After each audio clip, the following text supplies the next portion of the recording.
Welcome back to Auto Technic, and well, we're kicking off a new series of videos with this 2008 F430 Spider, and this is something that I've been looking forward to for quite a while. It's going to be a pretty fun project, and that's because we're going to be moving away from the factory F1 system and converting this car to a gated 6-speed manual.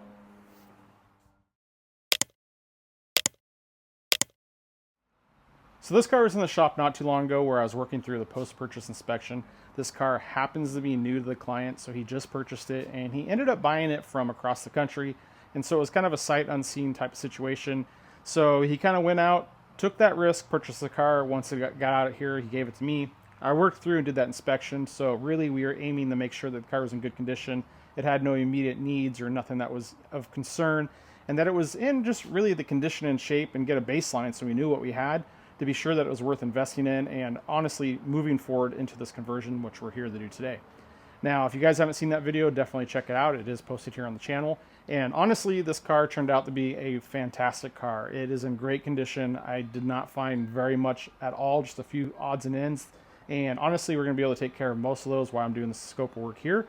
So it was a great car for him. It's a great buy, and I was extremely pleased to see that, because anytime I get a car for a post-purchase inspection, that is the news I always want. I never want to have to give the client a heap of bad news on letting them know that maybe the car that they ended up with isn't as good as they thought.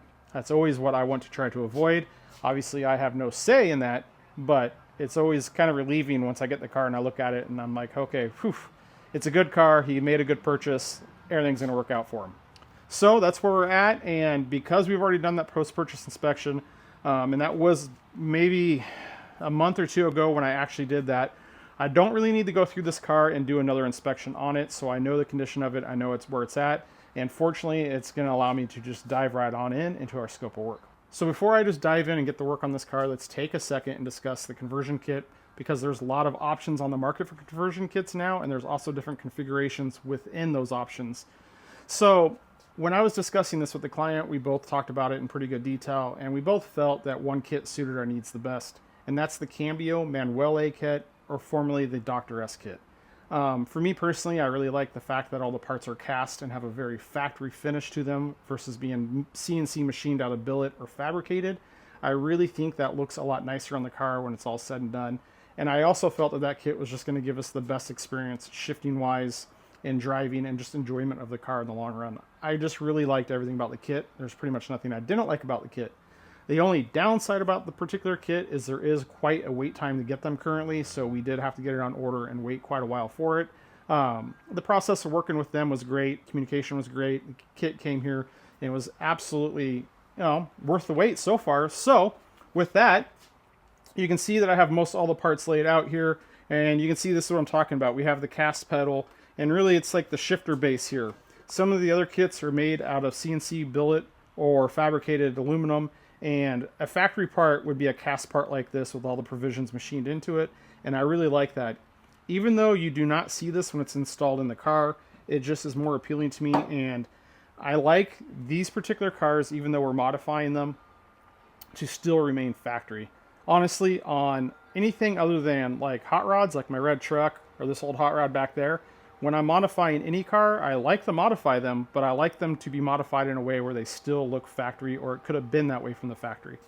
Even on the stuff you can't see. So that is really appealing to me on this kit, especially back here on our shift assembly. It goes to the transmission, and you can see that it has all the hardware, and really everything in the kit that we need is right here, minus the shift cables. I have them sitting off to the side. Now, when I was saying configuration, there's two versions of kits. There is a kit where you do not need to remove the transmission, and there is a kit they offer where you do need to remove the transmission. Now, the reason why that is the case is because on a factory car, F1 car like this, the throwout bearing on the transmission is actuated via hydraulic fluid, which is the same fluid that's in the F1 system. On a factory gated car, the throwout bearing is actually actuated via brake fluid. From the brake fluid reservoir, the clutch master cylinder feeds from the brake fluid reservoir at the front of the car, and it has a brake line that runs all the way to the back. So the seals that are in the throwout bearing are not compatible for the two fluids. You have to change the seals depending on what fluid you're running back there. You also have to change the O-rings that are behind the throwout bearing standoff. Now I'm going to shoot you guys straight. On a car like this, of this value, when you're already spending this much money to do a conversion kit, don't skip out. Just do it right and do it so it's as close to factory as you can make it. So the client agreed with me. He wanted to do it right. He wanted to do it in the factory way. So we're going to be removing the transmission so we can replace all those seals on the throwout bearing. But more importantly, while we're there doing that, we're going to take advantage and we're going to be replacing the entire clutch assembly, all of the O-rings back there, flywheel and pressure plate. So essentially this whole setup is going to be brand new for him since we're going to have it out. He'll have a fresh clutch. Everything's going to be great. We know that the clutch engagement's going to be good. He's not going to have any chatter. We know that the pedal feel is going to be great. We have the new throwout bearing. We're replacing the pilot bearing. I'm even going to be replacing the rear main seal, all the seals for our throwout bearing standoff on the transmission, and the input shaft seal for the transmission. So a very thorough job, and I want to make sure I can do it right. So while we're in there, we don't have to go back in there with any problems down the road. And the client's going to have his car set up how he wants for the long haul, and it's going to work great for him. So you can see I have all of our clutch parts set out here today. Now everything up here is factory Ferrari with exception to our throwout bearing. We are going to be using a Hill engineering piece here. And to kick off this conversion, this is where I'm starting. So I'm going to get the car up in the air. We're going to work to get this transmission out.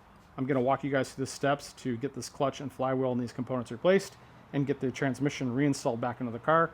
And then we'll start talking about getting the conversion and everything taken care of. So to get started on this project, the first thing I need to do is obviously get all my fender covers on the car, all my body protection. We're going to put some plastic on the side of the car so we don't cause any scratches, especially on a black paint car. I need to get all the tin shielding or the engine bay trims out from inside the engine bay, get those taken care of. I need to get the car on the lift, get the under trays off. I mean, all of that works pretty basic and really not a lot of point in bringing you guys through that process. But before we get into all those items, there's one thing that we need to take care of, and that is because we have a Spider. So I'm doing a little thinking ahead, a little long-term planning here so to make this ultimate repair a little bit quicker and easier for us so I don't have to do any backtracking. So I'm gonna get the car set up, I'll show you what I'm talking about, and we'll dive in to getting this clutch installed. All right, here's the deal. You can see that the top was stowed and I started closing it and I stopped mid-operation. That is because during the transmission removal, we're going to have to take out the upper engine cradle or H-frame up here in the engine bay. And since we have a Spider, we need access to the forwardmost hardware to do so.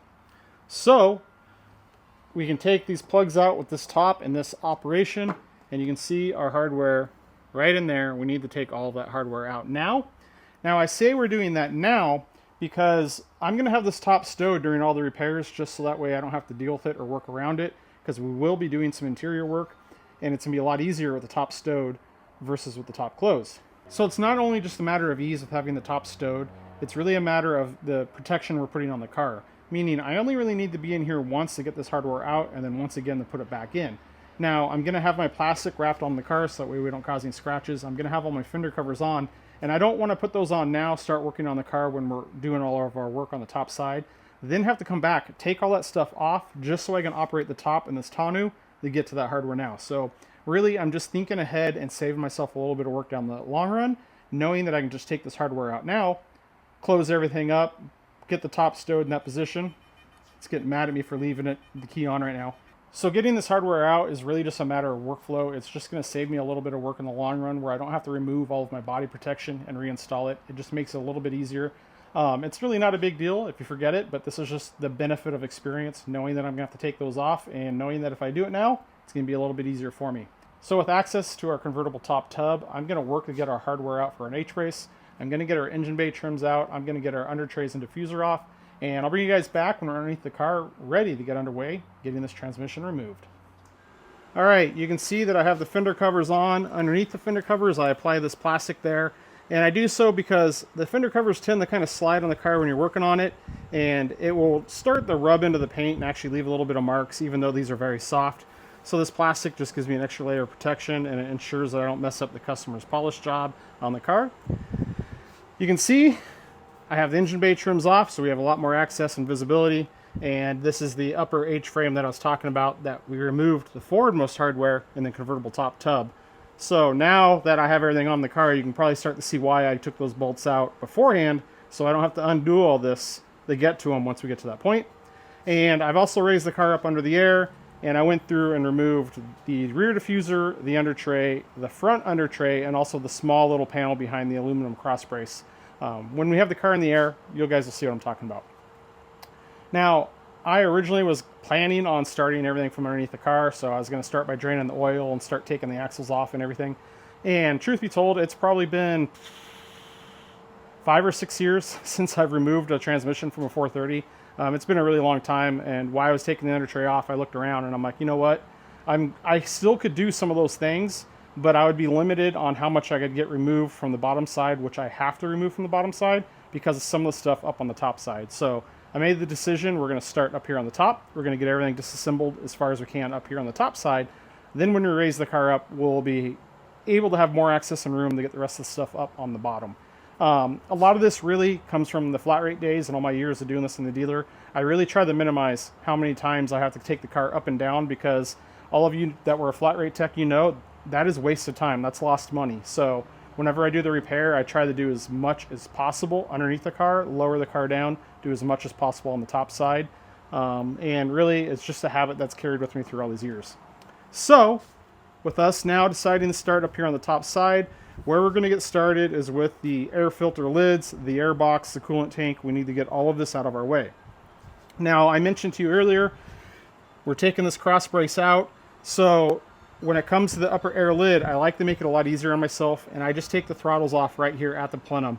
I loosen these clamps, these ear clamps. So I use, this is a snap-on hook tool right here, and I can get this into these ear clamps like that, and you can spread them and get them loosened just enough to where now you can see that I can pop the throttle off, and I just leave all of this as one assembly and take this lid off complete. Yes, we're going to have to unclip our airflow meter, our crankcase vent valve and connector, our hose. There's some wiring. There's a few things to do, but I do it like this because once we get to dealing with this stuff down here in this cross brace, we're going to have to disconnect this power steering bracket. It's a lot easier when we don't have the throttles in the way. So it might be tempting to take them off at other points, but I take it off as one whole assembly. I leave everything up here connected to itself and pull it off with the lid. So that's my trick for those. I'm gonna set you guys down. We're gonna work to get these off, get the air filter box off, and yeah, see how it goes. All right, let's get this the rest of the way off. Start here at the airflow meter, disconnect that. Now this harness here, we can unclip this connector right here, this plastic holder. Grab my screwdriver. So you can use a small screwdriver and separate them like so and pull the harness out, or you can leave that connected and the harness in it and rotate it 90 degrees and it pops out of that bracket. It's really pick your poison. I prefer to leave it on the harness and pop it out because it can fall off this bracket. I don't want to lose it, so it's a little bit easier there to do that. So we got that disconnected. Now we need to come over here, and before we remove our connection for our positive crankcase ventilation, there is a connector here on the back side, and there's the spring tab on the bottom, and it's kind of hard to get to. There's not a lot of space, so a pocket screwdriver makes it a little bit easier to reach up under there. Compress it, and I can slide this connector off. So you can see I was pushing that tab right there. You just don't have a lot of room to do it with your finger when it's installed, so I use the screwdriver. And we have our throttle. See if I can reach in there and get these disconnected for a throttle body. Sometimes I'll disconnect this once I get everything loose because I have more access. Yeah, these ones kind of tight. They'll wait. So we're going to come back and get our crankcase hose here unbolted and unscrew our air cleaner lid.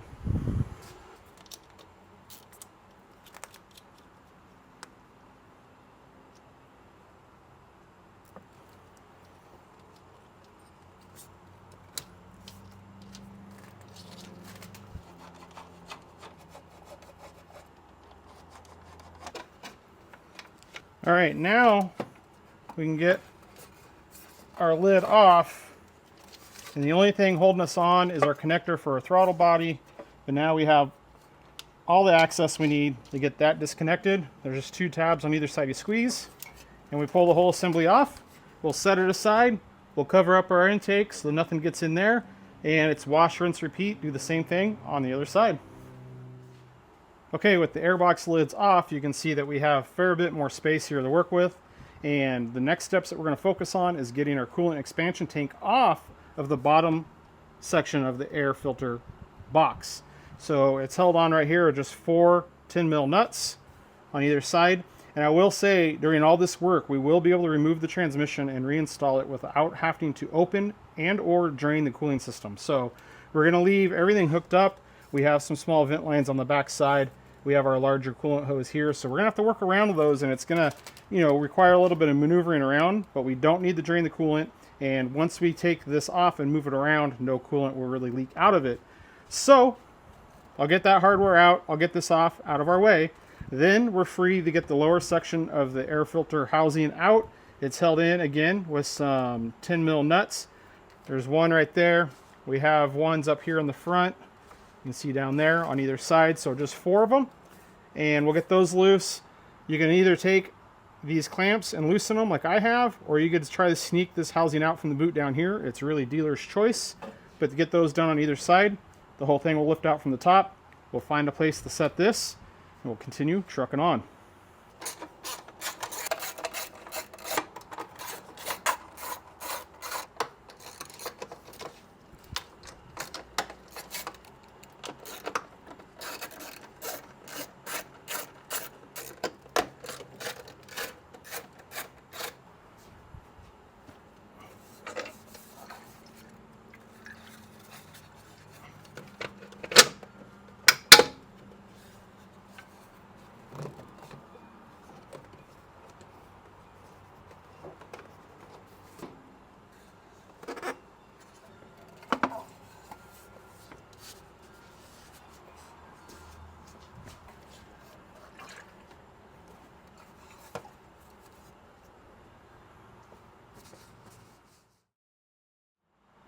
So you can see that we're quickly making headway up here and really gaining a lot of space and access by only removing a couple components right off the hit. Now, I will say that if this is the first time that you're ever doing this, this is definitely a point where you're probably going to want to take a lot of pictures, which is going to help you on reassembly. So we're naturally going to have to take all these wiring bundles right here off of this frame, and you can see where they're all held on with these Adele clamps or P clamps, depending on what you prefer to call them. And we have everything over here. And we have this bundle of lines up here, everything up here, that we're going to have to take all that stuff off. And if you've never done this before and it's your first time doing the job, just take pictures. So that way you know how it's all routed, how it all goes back, and that way it will look exactly the same way when you're done as it did before you even started. So what I want to focus on up here now, though, is we're going to focus on these lines up here, all these lines that go to our charcoal canister for our crankcase vent, and these PVC lines also. These we're going to need to take off. You don't have to, but I just don't like working around them, so it's the same thing as we did with the air boot. I'm going to expand that ear clamp. I'm just going to pop these off so they're out of the way. I don't like working around them. When you expand these clamps, you can just re-crimp them again with a pair of CV boot crimp pliers, and they're reusable, so that's why I don't cut them. Just expand them. We'll pop these off. For now, we're just going to leave the coolant expansion tank here, and I'm going to work to get all this stuff off. So, like I mentioned, I'm going to get these lines off, get these vacuum lines for this solenoid here off, and what I'm trying to do is free up this top side with all this bundle that is running up underneath our expansion tank there. Since we're doing the conversion, it doesn't matter if we disconnect our hydraulic line here. That's indifferent, so we'll just get that disconnected for now and out of the way. And I will say the only thing that is really a little bit more of a talking point is this line right here that goes to our fuel vapor separators. Now this line is like a really hard kind of brittle plastic. It doesn't have a lot of flex in it. The rest of these are like rubber hoses, so you can bend these and flex these pretty good. This one you cannot. It'll just kink and you could damage it. So we need it out of our way. I can tell you from experience, you're not really going to get that off that T-fitting. And this hose runs right up there to that separator, back here to our charcoal canister, and to this other vapor separator. So what I'm saying is I have access to all 3 connection points. The hose is difficult to move around. I could disconnect 1 or 2 pieces of it to move it, but it's one of those things where for me it's easier to fully remove it and get it out of the way, because then I just don't have to worry about damaging it or bending it or kinking it, and I don't have to work around it. So I'm going to fully remove that. And like I said, the rest of these lines I can get disconnected, and we'll be able to move them and get them positioned over here so they're out of the way during the remaining of the repairs. You can see that I tucked my wire harnesses for our throttles up here and out of the way, because we will have everything over here disconnected. All right, that's enough of a bit of a crash course. Let's work on these vacuum lines, make a little bit more progress, and we'll tackle the next hurdle after that.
All right, so we're making good progress, and now I'm going to focus my attention up here on this cross brace that's holding our power steering reservoir. I leave the solenoid on, so I just disconnect this other vacuum hose and disconnect that other connector.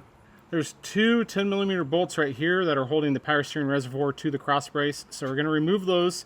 We're going to, just like the cooling system, we're going to keep the power steering reservoir connected. We're not going to drain it, and we're going to leave the reservoir and hoses and lines intact, just sitting up here. Once we have those free, we're going to take this brace out, and there's a small Allen, button head Allen right here, and there's also one, it's positioned about right here, but it comes up from the bottom side. I got my finger on it right now. So we're going to loosen those two, and it's the same two over here. We're going to get that out, and you can see that the other power steering bolt here is actually holding this other Adele clamp for a coolant hose for a tank. So once we have that stuff out, we will then go and find a nice little pocket and position the store or tank up out of the way, so that way we can continue on getting this reservoir out. Normally I do take some bungees and we would just tie them off the hood struts and hold the tank out of the way, but since I have low ceilings, I can't raise the car all the way up and work on the bottom side with the bonnet or the engine lid open. So I'm gonna have to find a unique solution, or I'm just gonna have to move the reservoir back down so I can close this lid while we're underneath the car. That's just a small concession that I have to deal with because of my specific constraints here, but we're going to work to get that stuff done, and I'll bring you guys back so we can focus back here at the rear and finalize the last of the connections.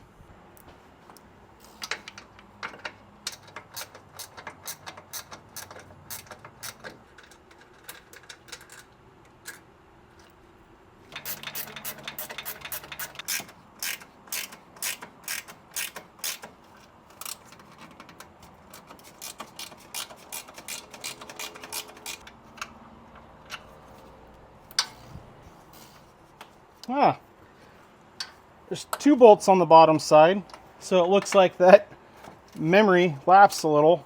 I got the first one out and felt the bracket and it didn't want to move, so I felt a little deeper, found another one. So 3 bolts total on each side.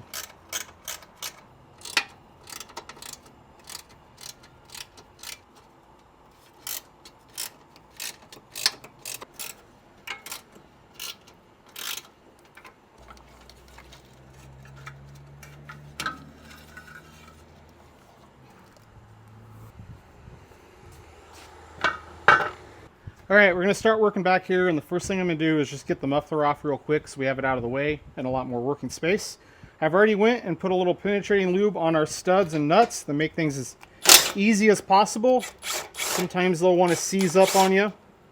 And just a couple 13s from the top side here. Get those off.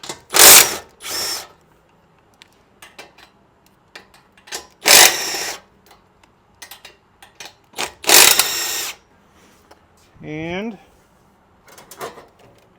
muffler up out of the way. All right, with that out of the way, we're gonna get these heat shields removed real quick.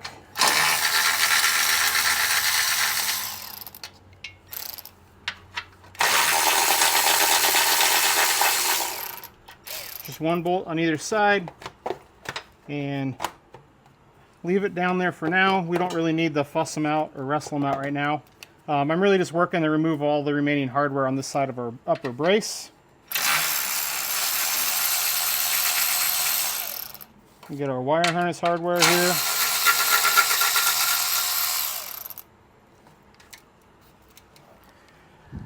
Same thing over here.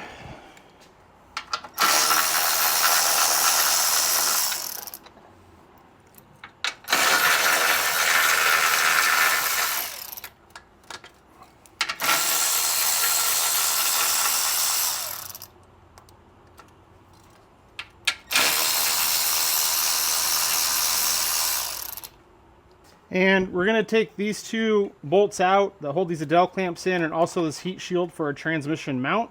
Now we switch to an 8mm to get these out.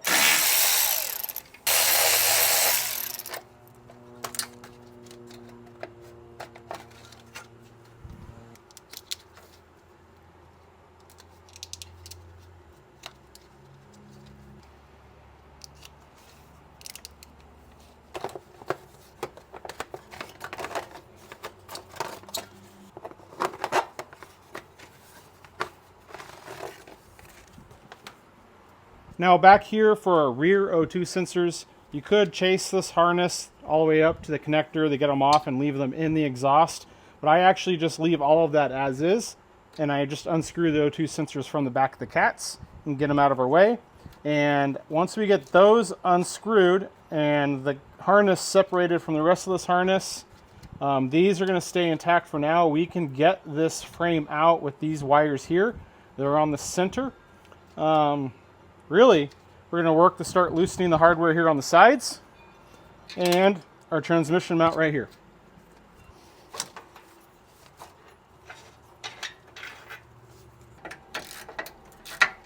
So I'm just breaking all this hardware loose by hand before I put a power tool on it. I don't want to strip it around anything if it's a little too tight, although these are all not over tightened. And you can go ahead and loosen all these, and you don't really have to worry about anything moving, because where these end plates on this brace sit into the frame, it's tapered like a V, so it's not going to drop down at all. It's kind of actually wedged in there. So we can take all this hardware out, leave all the weight of the transmission and engine hanging on it, and it's not affecting anything at all. It does make it a little bit nicer to get this hardware out. It makes it a little bit more, you have to be a little bit more thoughtful on getting it reinstalled. And there is a trick to getting it loose from the car. So I'm going to zip that hardware out, and then we'll focus our attention back to the rear trans mount.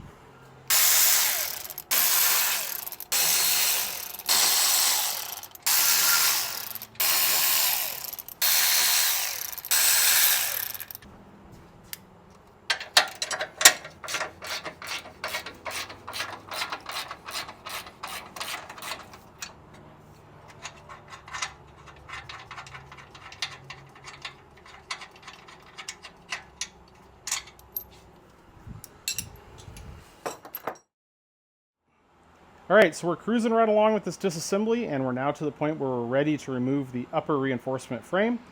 Now, I was mentioning as I was loosening the hardware that it's a V right here where it sits down, so you can remove all the hardware that's holding this to the frame of the car, and it's not going to move at all on you. And it's only bolted on with 4 bolts back here on either side, and then the 4 bolts on either side at the front that we already addressed. So this technically is completely loose and ready to come out. You can see that all the wiring is off of it. This we're going to have to kind of fish out as we pull it out, because this just tees into one leg up front. And the same thing over here for our clutch sensor wire. These are free of it. And the only thing really holding it in right now is our transmission mount bolt, which I've already taken the nut and washer off on this side. I've left the bolt in. There is also 2 shims that are in there that are going to come out once we remove that, which is fine. So since this is basically wedged into the frame of the car because of our taper fit there, It can be difficult to get this removed sometimes, so my best technique that I have for that is I just take a floor jack, you can see right here, I drop it down and I have it on the transmission, and is what I will do is see if I can operate this floor jack with my foot, and if we just put a little upward pressure on this, we should feel that shift and push free of the frame right there. You saw that pop on that other side. So you can see that that was a pretty decent pop to break free, and it's still popping some. There we go. And it's broke free over here. So it takes quite a bit of pressure to get that up, and using the floor jack just to get that lifted so you're not beating on it, you can do slow gradual pressure, works great. And that's really the key why I left my bolt in there, because I'm driving all my force up through the transmission, through the bolt, into this bracket, I pop it free. So now that it's popped free, I'll try to get you guys down here so you can see. But we have this cross member back here, and this is part of the car, it doesn't come off, the sway bar runs through it. But what I will do is I'll take some hockey pucks, light is terrible down here, but I'll probably stack 2 hockey pucks in between this frame and the gearbox. Then I'll lower it back down, so then the gearbox is sitting on those hockey pucks, not directly on this frame. And then, once I have that done, I'll take my floor jack all the way out, and then that's going to allow me to get this bolt out all the way, our shims, and then work the rest of this frame out.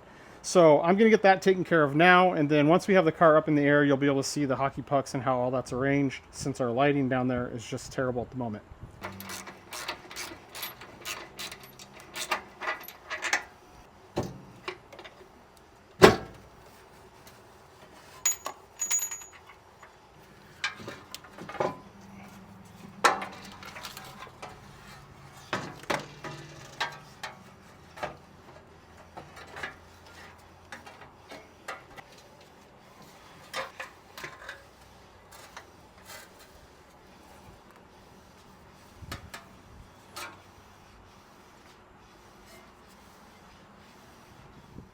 All right, now you guys can see that we have great access to the transmission, just absolute acres of space. And you can see that it's been a radical transformation back here of the engine bay. Looks quite a bit different. And one of the more unique things of the 360 and 430s, which I always just think is pretty cool, and we have a great view of that now, and that is the dry sump oil system. As in, this is our oil reservoir, the top half of it, and you'll see that it is bolted right to the top of the transmission. So the transmission actually has a cavity in it, and that acts as our dry sump tank, which holds all the oil. So it's kind of unusual. It obviously isn't mixing with the gearbox oil, that's completely separate, but all of the engine oil is actually stored in the transmission. There's a small transfer tube down on the bottom that runs it up into the oil pump. This is a external oil pump. It's actually an oil water pump that's bolted to the side of the engine over here on the right side. We'll have a great view of that from the bottom. But we will need to come back and get this removed so that way we can get the gearbox out of the car, which means we're going to have to take the lower transfer tube off, which naturally means we're going to have to drain the oil out of the car. So just a fun little trivial fact, in order to get the transmission out of a Ferrari F430 or 360, you need to drain the engine oil. So really, we have most everything up here taken care of, and I will need to come back to the top side and address our hardware up here from the headers to the catalytic converters, because we're going to have to take those off. However, you can see back here we still have the tailpipes in and the bracketry, and they are a slip fit joint. And with the tailpipes, we don't have a lot of space there within the bumper to get those out, and we don't want to damage anything. And there's really no way that we're going to get those tailpipes out with them still connected to the catalytic converters. So I mentioned earlier, I try to minimize the up and down with the car, but this is one of the times where we're just going to have to deal with it. So we're going to leave the catalytic converters connected to the headers right now, because I want those tight and rigid. And then I'm going to work all this hardware back here so that way I can get the tailpipes off, not causing damage to the car, then come back and take the catalytic converters off. So I think for work up here on the top side, we're about as far as we can go. I think it's time to get the car raised up and focus our attention on the bottom. So I'm probably going to just take our coolant reservoir here, move my fender cover down, set it here on top of the transmission so it's out of the way, so I can close the engine lid, and we'll get the car in the air, and let's start working on our exhaust. All right, so we got the car up in the air, and I took a minute and applied some tape all the way around the inside of our openings for exhaust tips, and then I put some cloth gloves over exhaust tips, and that is to both protect the tips, but really it's to protect the paint on the inside. It's pretty easy to scratch it, and when we're working these tips out, we don't want to put any marks on the tip itself, but we really don't want to scratch the paint. So a little bit of caution ahead of time will save us some pain down the road. And now that we're back here, you can see where we have this tight little bend right there in our inner fender, and that's really why we have to disconnect the exhaust from the catalytic converters to get it out. There's really no way to work it out.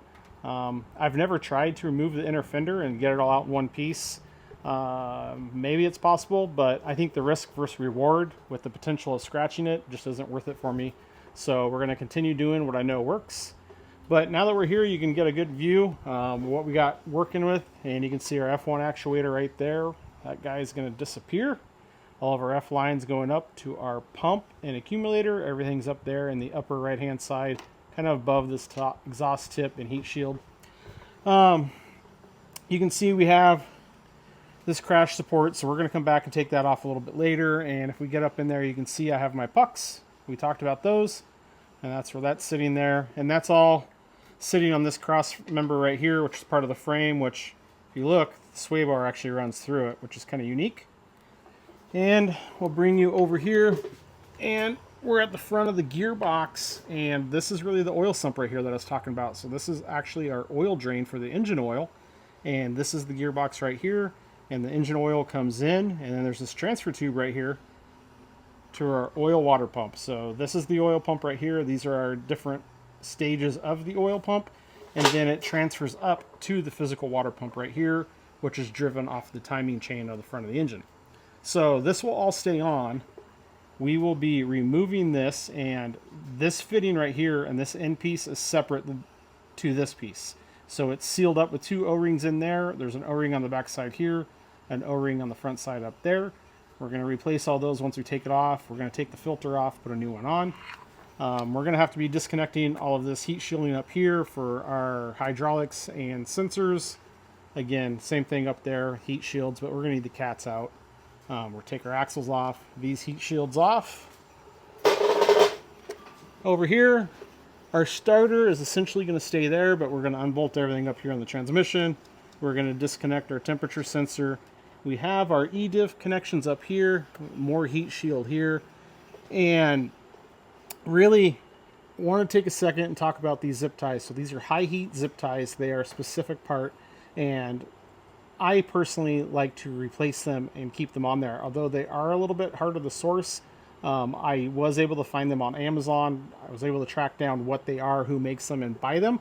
And I'll share that with you guys when we're reassembling this. But is what I'm talking about really is these clamps are kind of spendy. They're not outrageously spendy, but compared to a normal zip tie, they're expensive. So when I cut these off, I'm going to cut this one off. It doesn't really matter where I cut it off. This one's not going to get used again. But you can see that this one is quite a bit longer and there's more to it. So I'm going to cut it off right up here on the head, because then I can take this one, I can transfer it down there and reuse it again. And I only have to use one new one, and I can just minimize how much expense I incurred on replacing those zip ties, but yet still keeping them with the OEM part. And again, these are just buttons on these heat shields, so they'll just pop off. And this is for our E-diff solenoid here. This is our E-diff pressure sensor. But again, more of those zip ties. So there's 4 of them total on this side, but if we're smart, we can only use 2. And that's one of the main reasons we have to pull this off, is so we can fish through our E-diff lines, which we're going to have to disconnect also through here and get them free of the transmission. Now, let's get back here to the exhaust. There's a lot going on that's holding the exhaust on, and the only thing we've done so far is remove the muffler. I have already went through and put some penetrating oil on the hardware and the studs. Definitely do that. It's going to save yourself a lot of headache, especially these U-bolts right here. They like to seize. If it seizes, I don't even stress about it. I just usually put my impact gun on it and shear it, break it right off, and then you have to replace that clamp. Once it seizes, you're not going to get it off and reuse it. So my sequence of events here is I'm going to go unbolt this hardware up here for this cross brace to our exhaust tip.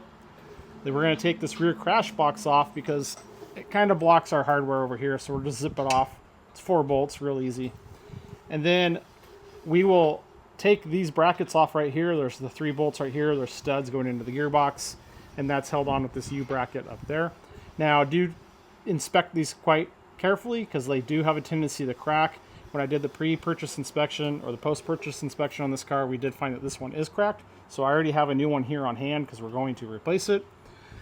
So once I get these off, the hardware's off, the only thing holding this whole tailpipe assembly right here to the exhaust is this clamp right there. So this is a 15mm nut. We'll loosen that up, and then I'll carefully work the exhaust with one hand out here on the tips, one on the inside, and try to wiggle it loose, free of the cats, and then I have to fish it out of this section without obviously causing any damage.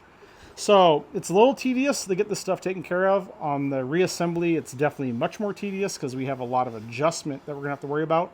But I'm gonna get this stuff taken care of, get the exhaust off, and also while I'm down here, I'm gonna be smart ahead of time and start draining the oil so it can just drip and drain while we're doing the rest of the work, since we know we need to get that out.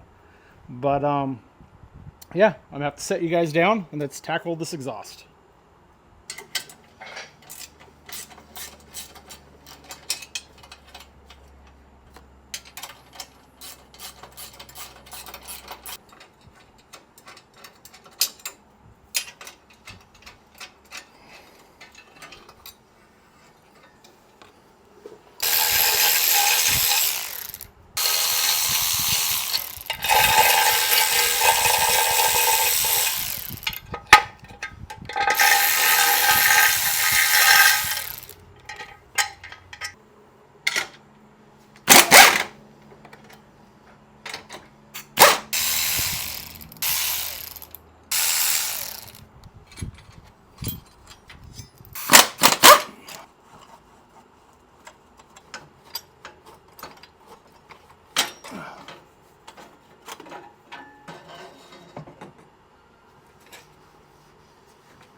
There we go.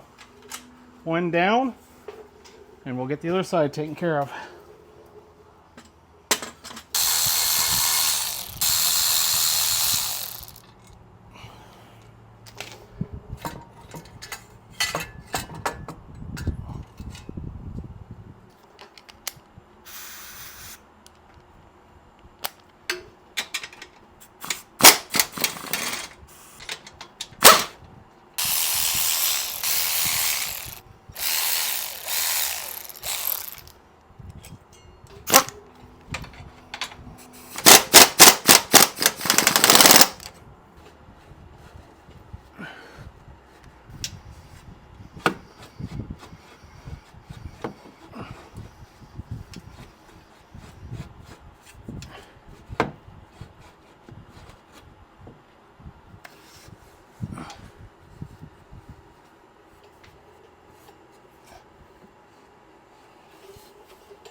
All right, I got the oil draining and I have the car lowered all the way back down, and you can see that I already went ahead and took the left-hand catalytic converter off. So we have it just sitting over there. And while I was underneath the car, I actually went and took the lower bolts out on both sides of the catalytic converters because you have much better access. And then the top bolt is obviously taken care of up here on the top side. So you can see it's still pretty loose and we have a lot of movement. And we'll just zip that bolt out. And then the cat just slides out from underneath the wiring and it's free and clear. And really, I ended up bringing the car back down and taking the cats off mainly because there's a lot more visibility up here and it's going to be a lot easier for you guys to see what I'm doing. So I would normally do a lot more of this disassembly from underneath of the car. But given the fact I have my low ceilings and it limits how high I can get the car, and that poses two problems. One, I can't get the car very high. So that means getting a camera up there with a good angle and good light is hard for you guys because the car is so much lower to the ground. And also I'm seated in a chair working on the car, so it's not as ergonomic as it is the stand. Although I would say the key to working is having my torso upright, so it's still a big help. But ultimately it was just, I decided if I get the car lowered down, there's a lot more light, a lot more space, and I should be able to get the cameras in here and show you what we're doing a little bit better. So I think I'm going to pop the right-hand catalytic converter off, and really at this point it's I think I'm pretty much going to call it a day. Had a little bit of a late start out here today getting going on this project, but we still made decent progress. And, well, I'll see you guys back out here tomorrow morning. All right, morning guys. So we're back out on getting this clutch taken care of in this 430. At the end of last night, I took this right-hand catalytic converter off. I also went under the car. I drained the oil out of the gearbox, out of the engine oil pan, and I also took our transfer tube off as well. I really did that so that way the car could just drain the oil out all night long, and I didn't have to worry about it dripping as much today, and I was able to take my drain pans out from underneath the car. So we're going to continue on here. I think we're going to focus as much as we can on the top side, like I mentioned, because I can just get you guys in here to see a little bit better. And we're going to work to get this heat shielding off and the axle heat shields around our axle boots up here. But first, we're going to work with all of our heat shields around our F1 actuator and get these off and out of the way.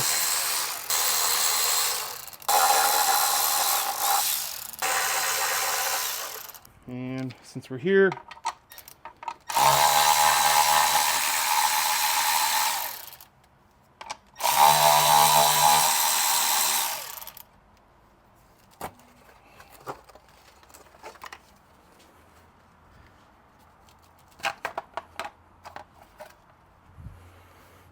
all right, with those off, we're going to switch our attention over here to our heat shields around our CV boots. And just get these off real quick.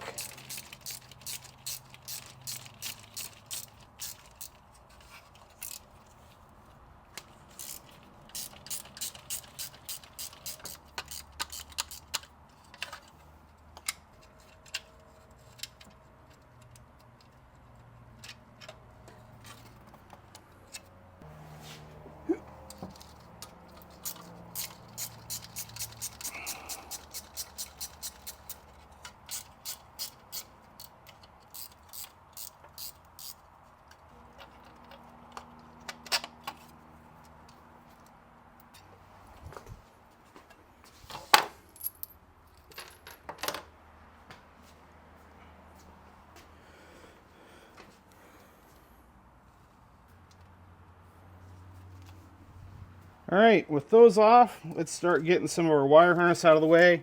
And we have our connector here for our potentiometers for our actuator. So we're going to take that off and move that over here. Now we're going to have to cut this zip tie and get down to our heat shielding down on our pressure sensor for our F1, since this is a 08. And there's a clutch pressure sensor for the F1 system, and it really helps with the clutch engagement on these cars. And they, honestly, in my opinion, the F1 system really hit its stride once they added the clutch pressure sensors to them. But we'll need to cut the zip tie off, take that heat shielding down there off, and I can get that disconnected, and I'll be able to move this harness bundle out. Our clutch sensor here, we're going to have to come all the way back here into the back corner, and we're going to have to disconnect it from its connector and fish that harness out. So let's see if I can't get this loose real quick at a bit of an awkward angle here. Here we go. We got that connector disconnected, and then it's just a matter of feeding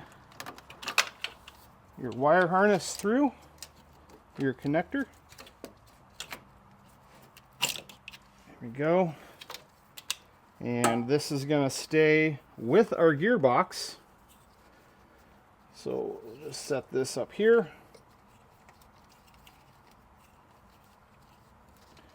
Get this kind of wrapped up. Keep it nice and tidy. That'll work. And we need to take our speed sensor here out of the top of the gearbox. All pretty straightforward items.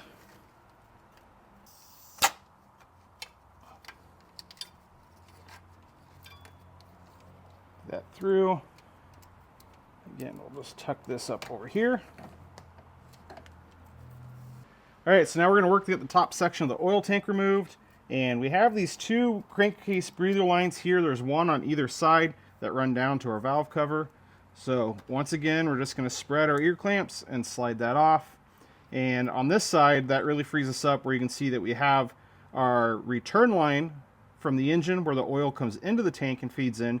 We need to take off that AN fitting. Now that is a 36 millimeter fitting, so we need a pretty sizable wrench to get in there. and just break that free. It's not overly tight, and fighting that power steering pump to get this back on. There we go. So we'll get that off. Broken free. And we'll move over to the other side and get our other breather line off.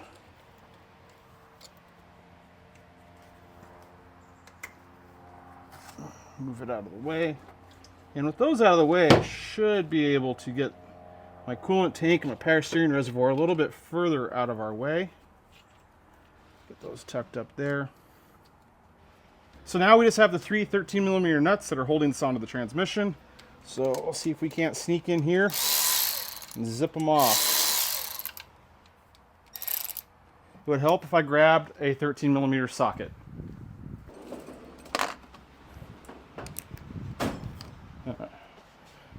All right, let's try this one more time.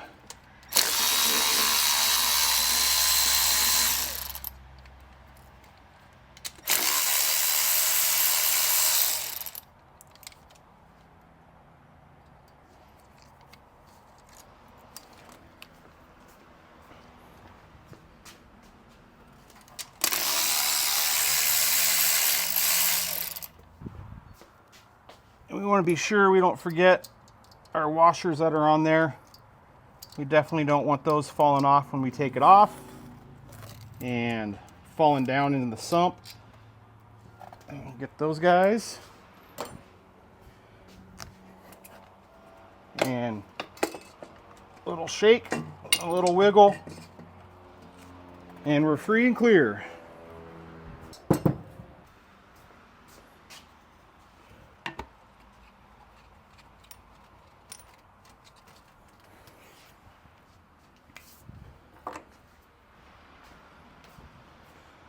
So we're going to jump back here and get our oil cooler lines removed. Now these ones you want to be careful with. You don't want to put a sharp kink or bend in these lines. It's kind of like a Teflon or a plastic liner on the inside of them, so they will kink and rupture if you do so. So just big sweeping gentle curves with these when you move them out of the way. We'll take our fittings off. Leaking out some gear oil.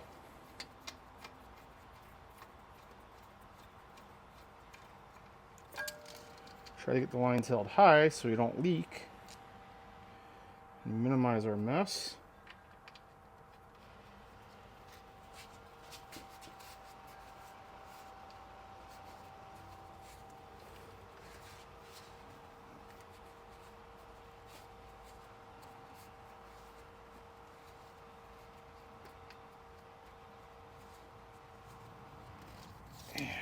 Move these up and over, and these guys can just sit over here for now.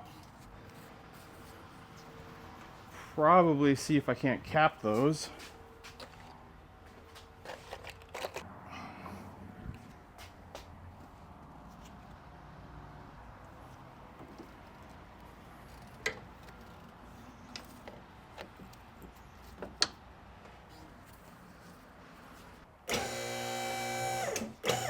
Okay, so now's a good time to get our axles unbolted from the transmission.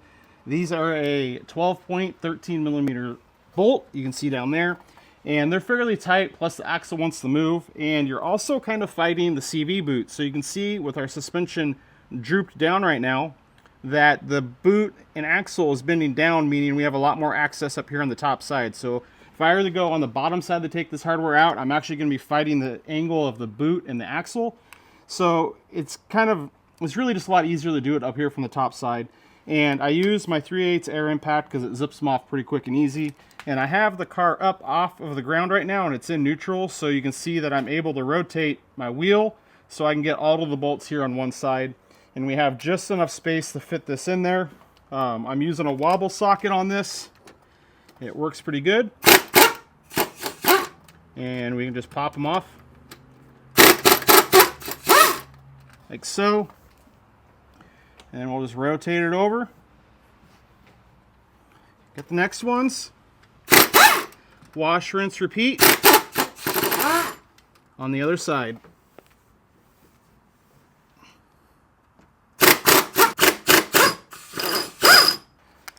And it'll be the same thing over here.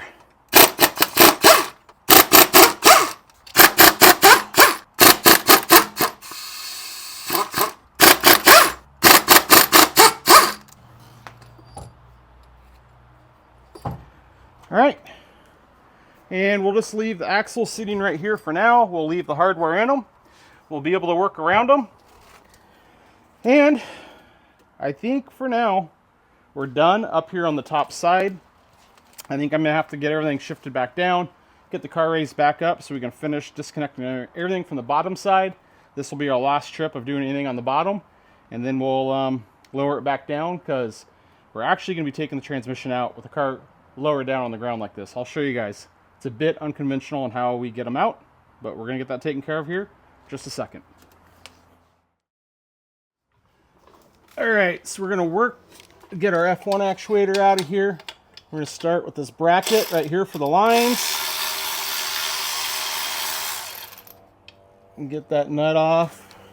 And we're gonna have to sneak in with a wrench over here on the top side and get to this nut because I can't get a socket in on it.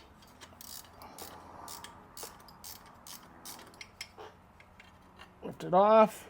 Don't drop our washers. And I might as well take this whole bracket off now since we're here.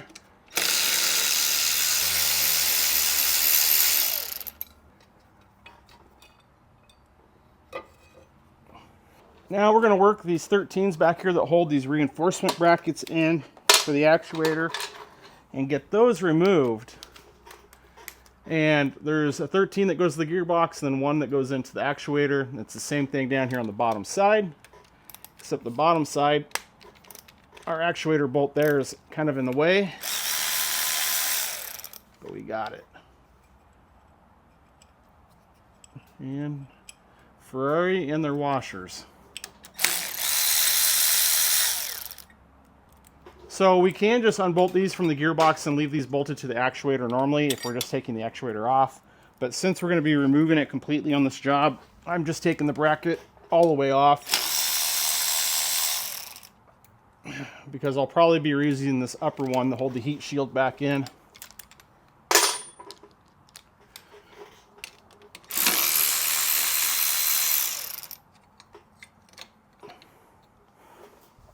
All right, we're just going to unbolt these 7mm bolts that are holding the actuator to the transmission, and we'll be able to move it off and out of the way.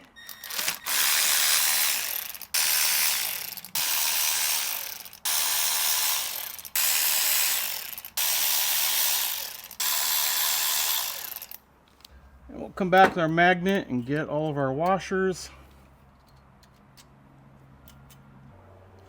And we should be free, just to wiggle the actuator out of the way.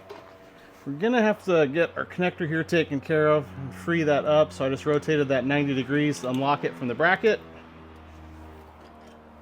And now with that free, you can drop this right out of the way.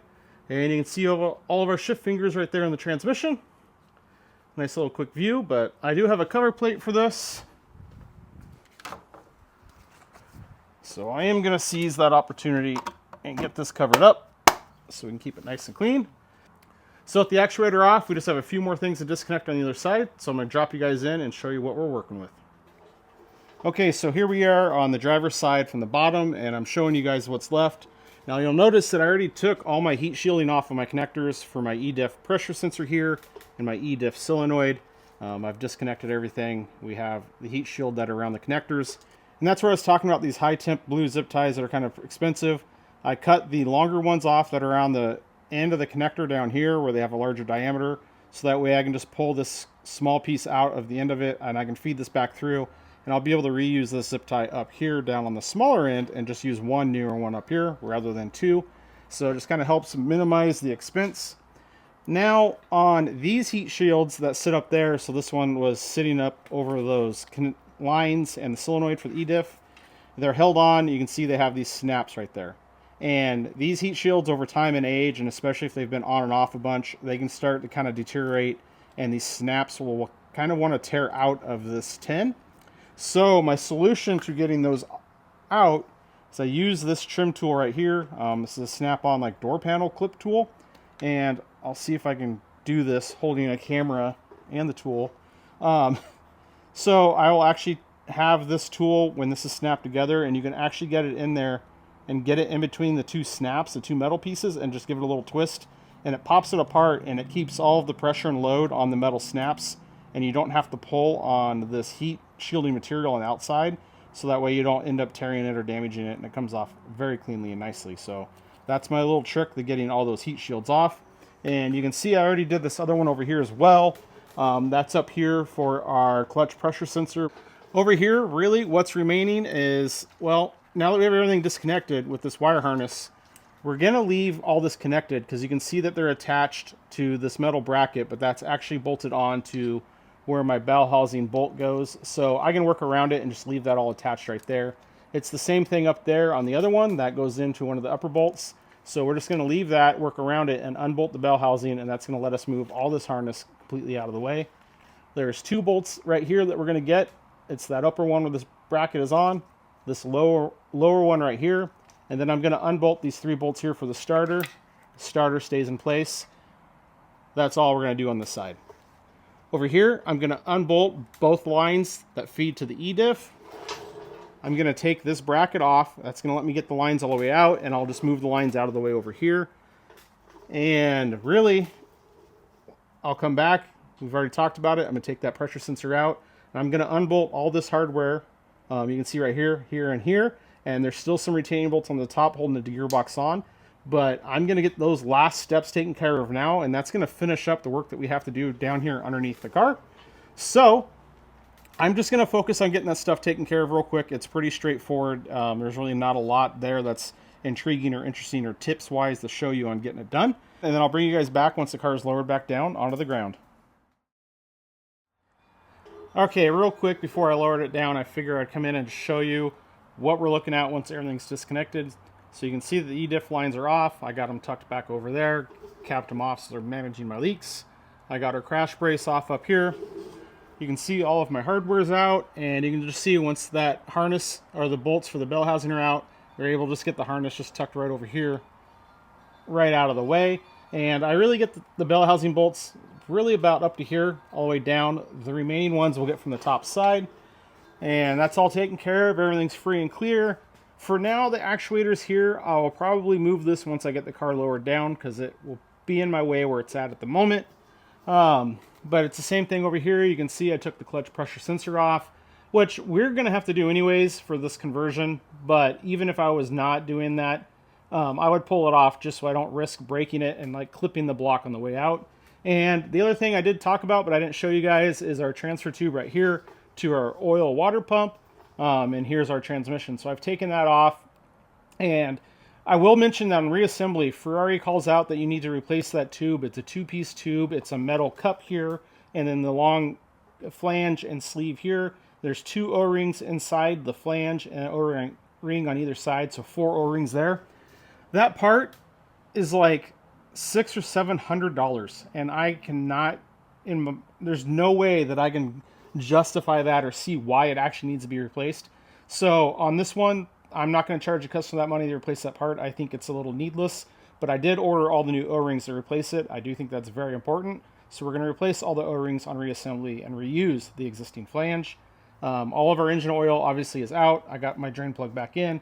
You can see why we'd have to drain it, because if we didn't, we would have lost everything right here. I actually still have gear oil in the gearbox. I'll probably change that with new stuff on reassembly, but for now what we're doing, it is fine. So that's where we're at. We're done down here. It is time to get the car lowered down and get everything hooked up to get this gearbox removed. All right, so I have everything disconnected from the bottom side of the transmission, and it is pretty much ready to come out of the car. I got the car lowered back down, and now it's time to talk about which method we're going to use to get the transmission out. So you can see my method of choice is using a cherry picker from the top side. However, I am not going to lift the transmission up and out of the back of the car. So you can see that I just have a strap right here that's in a chokehold on the front of the transmission. This strap back here is attached back here at the back. And this is only here to basically just support the transmission and control my elevation of the transmission with this ratchet strap. Pretty much all the weight is coming up through here, through the front of the transmission, although these gearboxes aren't that incredibly heavy. But we're going to use this cherry picker to take the weight off the gearbox to get it separated from the engine. Now, the engine is only held in with the 2 engine mounts in the cradle of the car right now.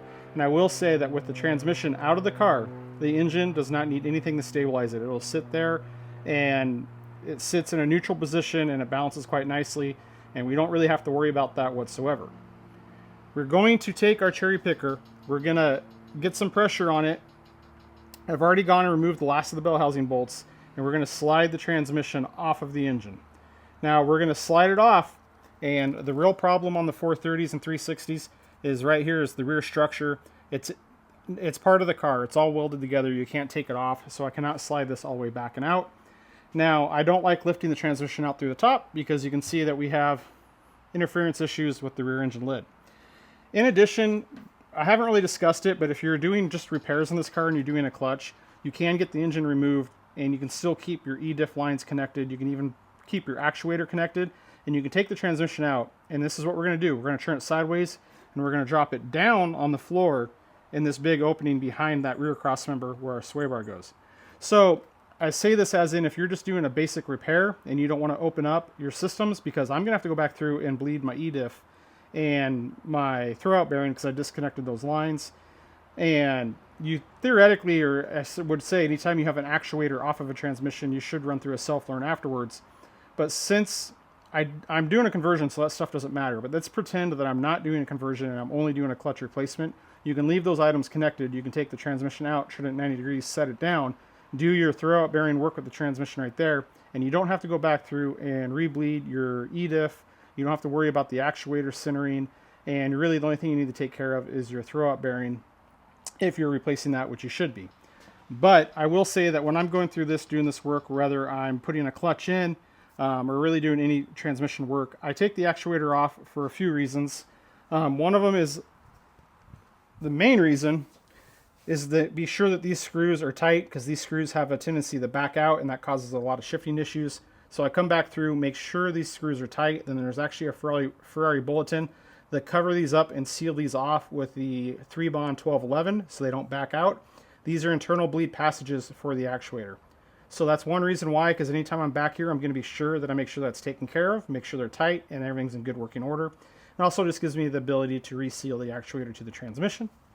So I go through that and just do it anyways, because I feel that it's kind of good maintenance to the car, just to go through, make sure the e-diff's properly bled, transmission's properly centered, it's properly, the screws are tight, it's bled properly. Just really make sure everything's in working order with the F1 system, so it's working good. So what I'm saying is there is ways to do it with everything still connected. However, I choose not to because I like to be a bit more diligent and thorough with the work that I'm doing. And in this case, we're doing the conversion, so it doesn't matter. So now that we have all that covered, I should be able to come back here and get just a little bit of weight off of our gearbox from our engine. And we're going to see if I can do this with one hand. Let me grab a pry bar. All right, so I'm just going to come in and say down here, I'm going to put my pry bar on the casing of the transmission and then on one of the studs for the bell housing.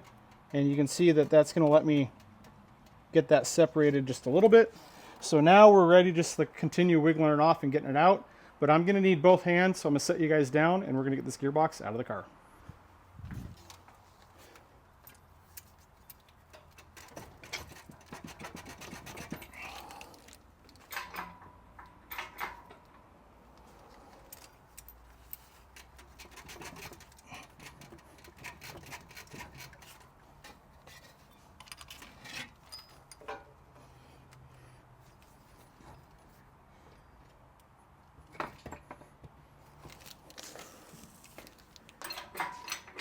All right, so we're free. So I'm just going to bring the transmission up some so I can clear the cross member and get it free of our axles.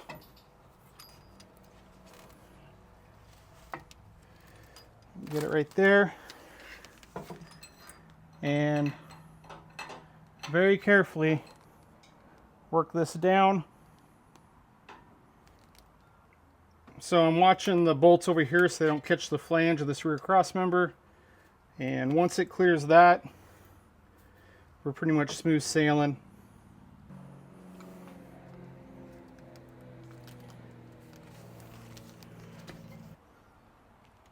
And I'm pushing my cherry picker back so that way the transmission doesn't rest on the feet of the cherry picker. So I'm just using my back foot and kind of just making sure the transmission is going to sit on the ground and be free of my cherry picker.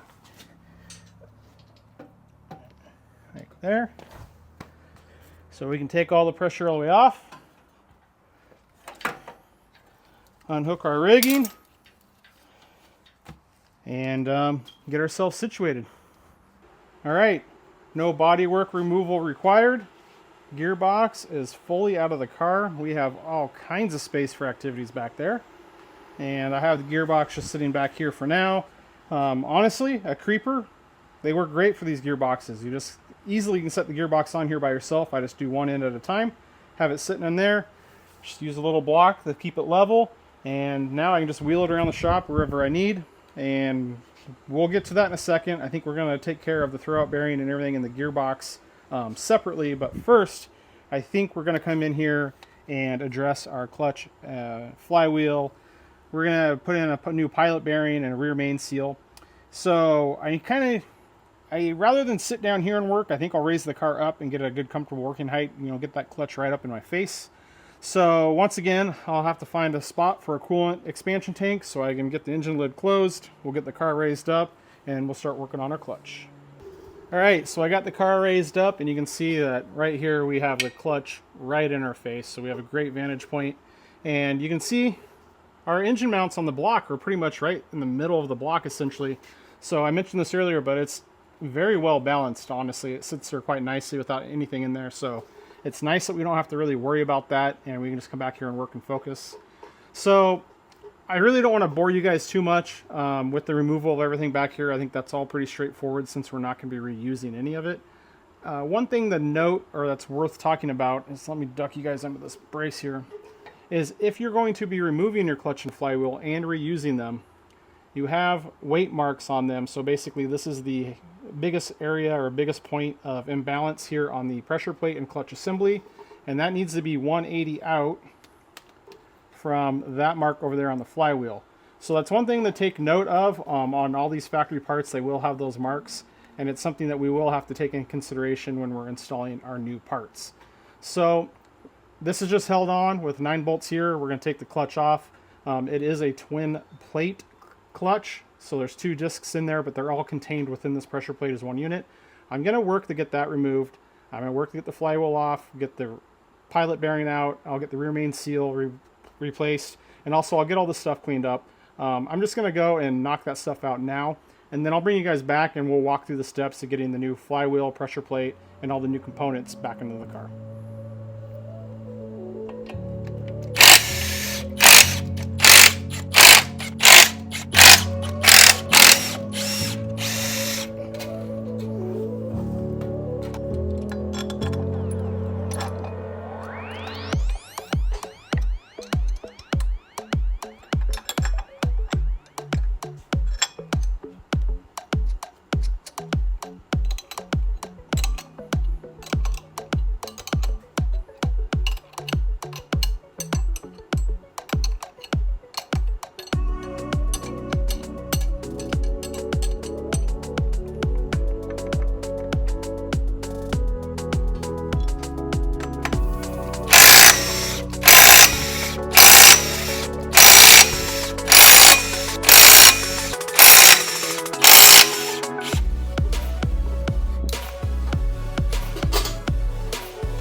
All right, so we have pretty much everything at the back of the engine taken care of for now.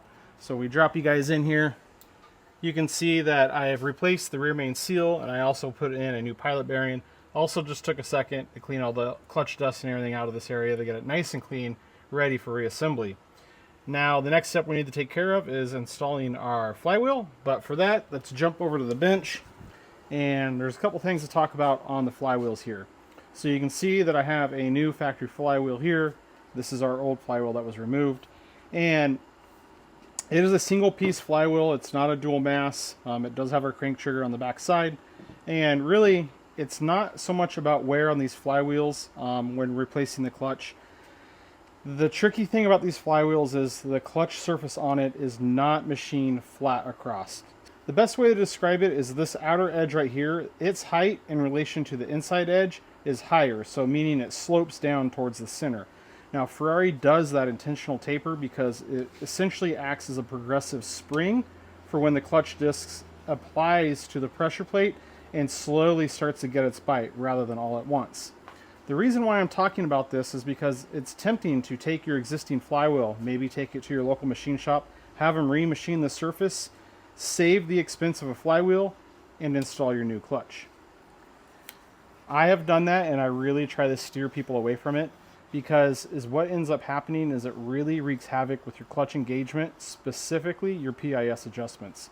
So this is really case in point, or really critical if you're retaining your F1 system and the car is going to be engaging the clutch, because when you try to make your final PIS adjustments, you either have a clutch that tends to slip a little bit, and then if you just make one gradual adjustment, it almost seems like it just immediately jumps, and now it's really grabby and very bitey.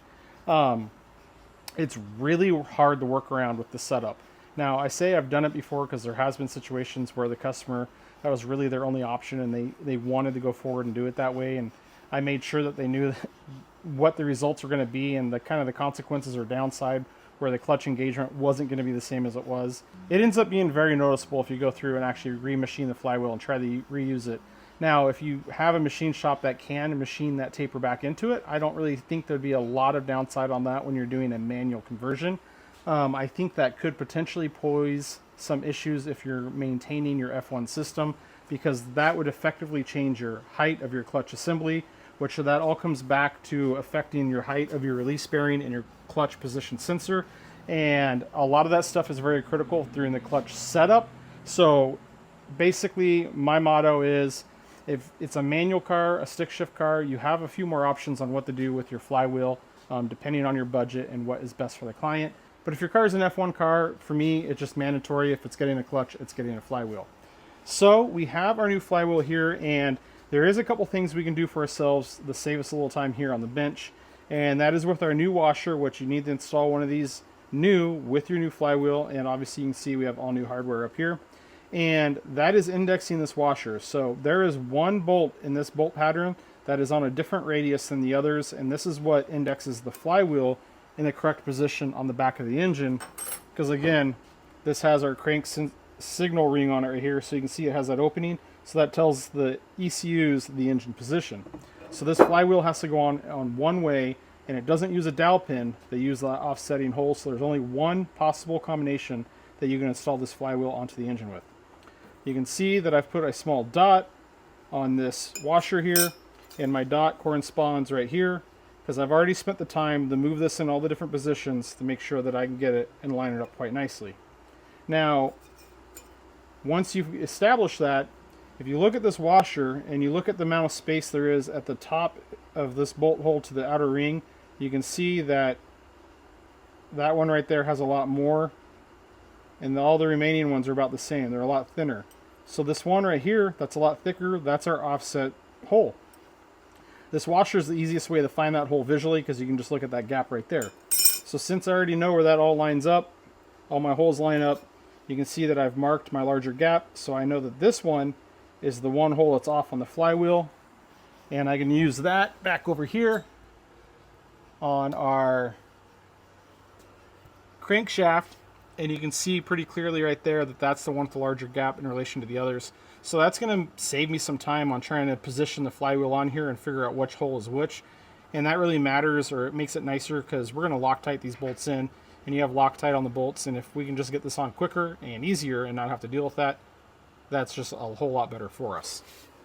Now, kind of jumping backwards a little bit, on the rear main seal, you can see that this one's in there pretty tight, so I just drill a small hole in there, put some screws in there, and I actually had to put some pretty good leverage on this to get this to actually pop free and move out. This is the easiest way I've found to get a rear main seal out, and I use a pilot bearing puller here, you can see, to get the pilot bearing out. Now, coming back to the car, one thing to pay attention to when you're doing this, and this isn't really advice specific to a 430, this is really specific to anything that you're doing, is once I pull this pilot bearing out, I actually inspect this hole pretty carefully, and it's the same thing for the rear main seal.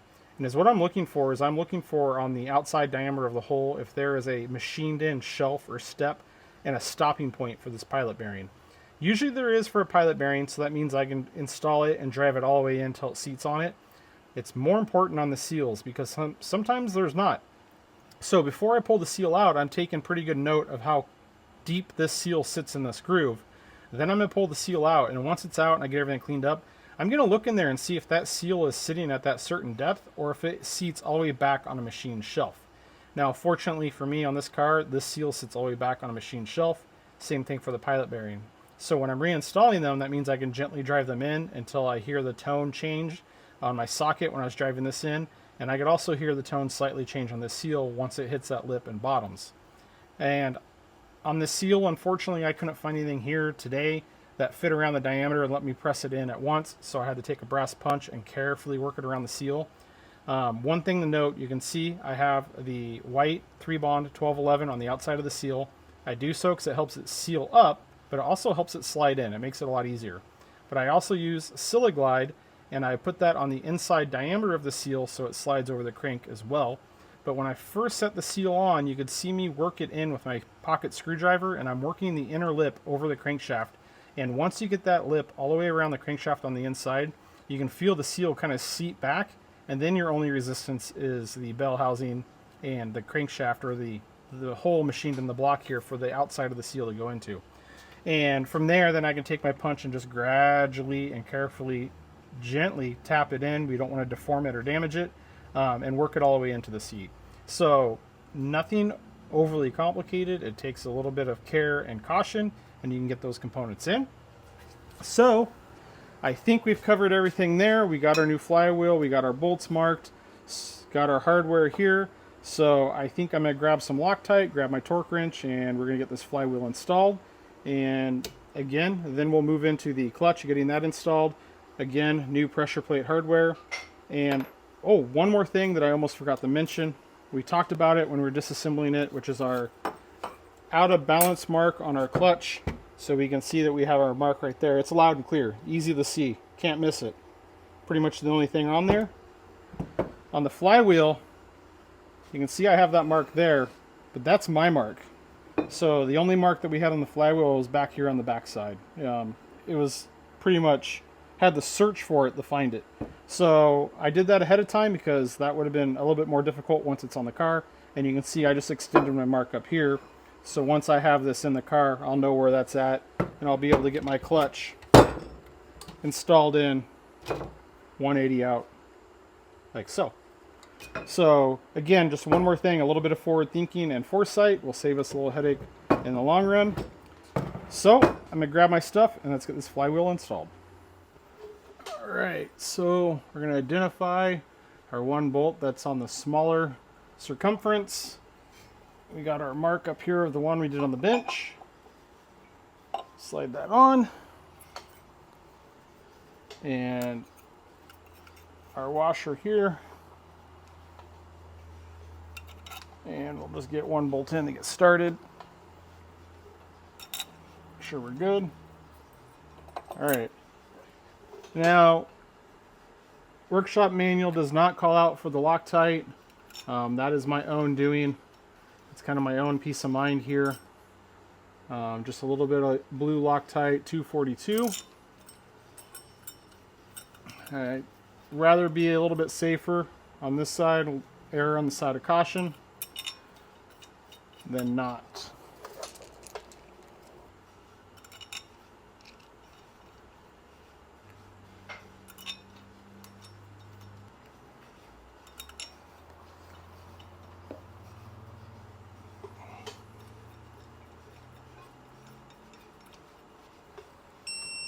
So I'm torquing these to 91 Newton meters.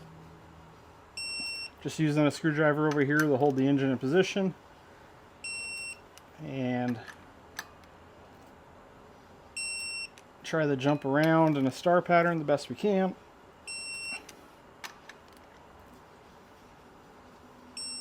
And then we'll do an around the world. Make sure we didn't miss any of them. And then make sure nothing moved and seated and changed our effective torque. See, we missed that one.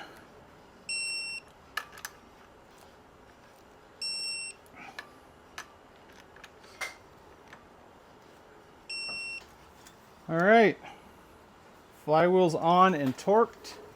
So we're going to come back, some brake clean, and we're going to give this surface a good wipe down. Make sure we get any fingerprints off of it, any machining oils, all that stuff off. Get this perimeter flange for good measure.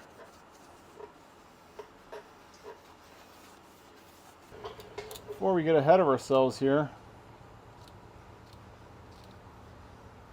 get these guys torque striped.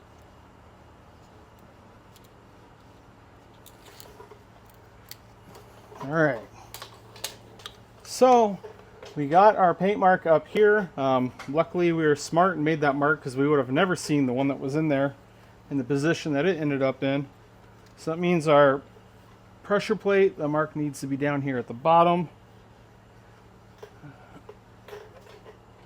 Get that up there. And we're going to use our alignment tool here. Help hold everything in position. And we're going to do a dry run of our mounting bolts to make sure we can get them all in before we actually torque these in. And make sure that this position's good.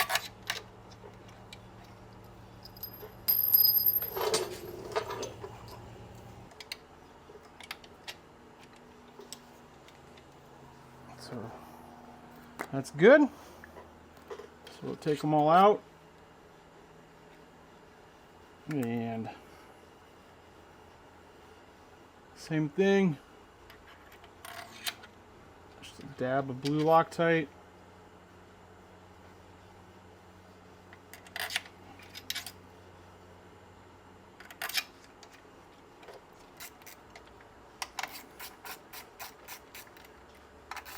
And just bringing this up snug.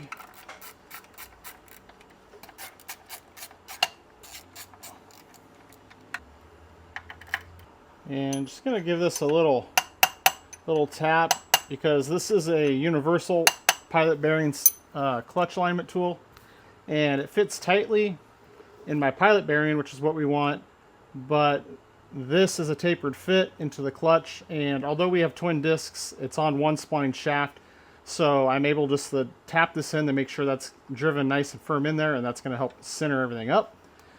And want to do so before we really get everything tightened down. And then we're just going to work our fasteners in and work ourselves around gradually, bring it in evenly.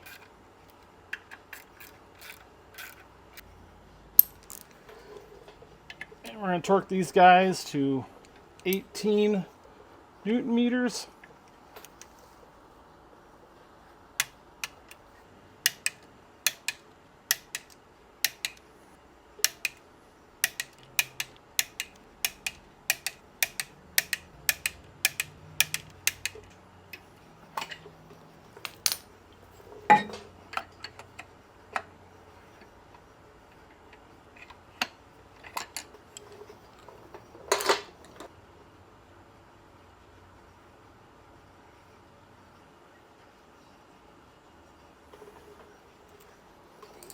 All right, there you have it. All right, we're pretty much taken care of in the engine bay of the car for now. So we've completed the installation of our new pressure plate, clutch, flywheel, the pilot bearing, everything's cleaned up. And honestly, there's nothing more we need to do in here in terms of clutch replacement.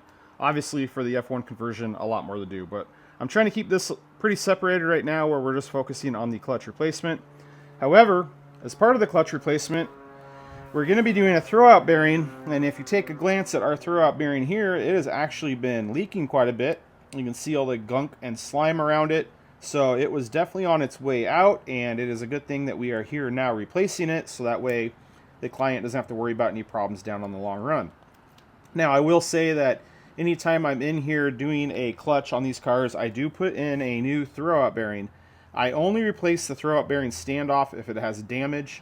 You will see once we get this throwout bearing what I'm talking about. But there's a couple things to note here because, yes, we're going to be putting in a new throwout bearing, but we're going to be doing a couple different things because we're doing this F1 conversion. So one of those things is we have our ATF line coming into our, this is our clutch block where our clutch lines go in, and this is the line that we disconnected during disassembly.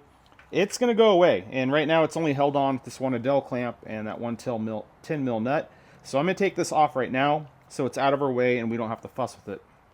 Another thing, this is our clutch position sensor wire harness here, and you can see that it runs down the transmission, has this bracket here, again more Adele clamps, it darts into the bell housing, and this whole assembly is sitting up there.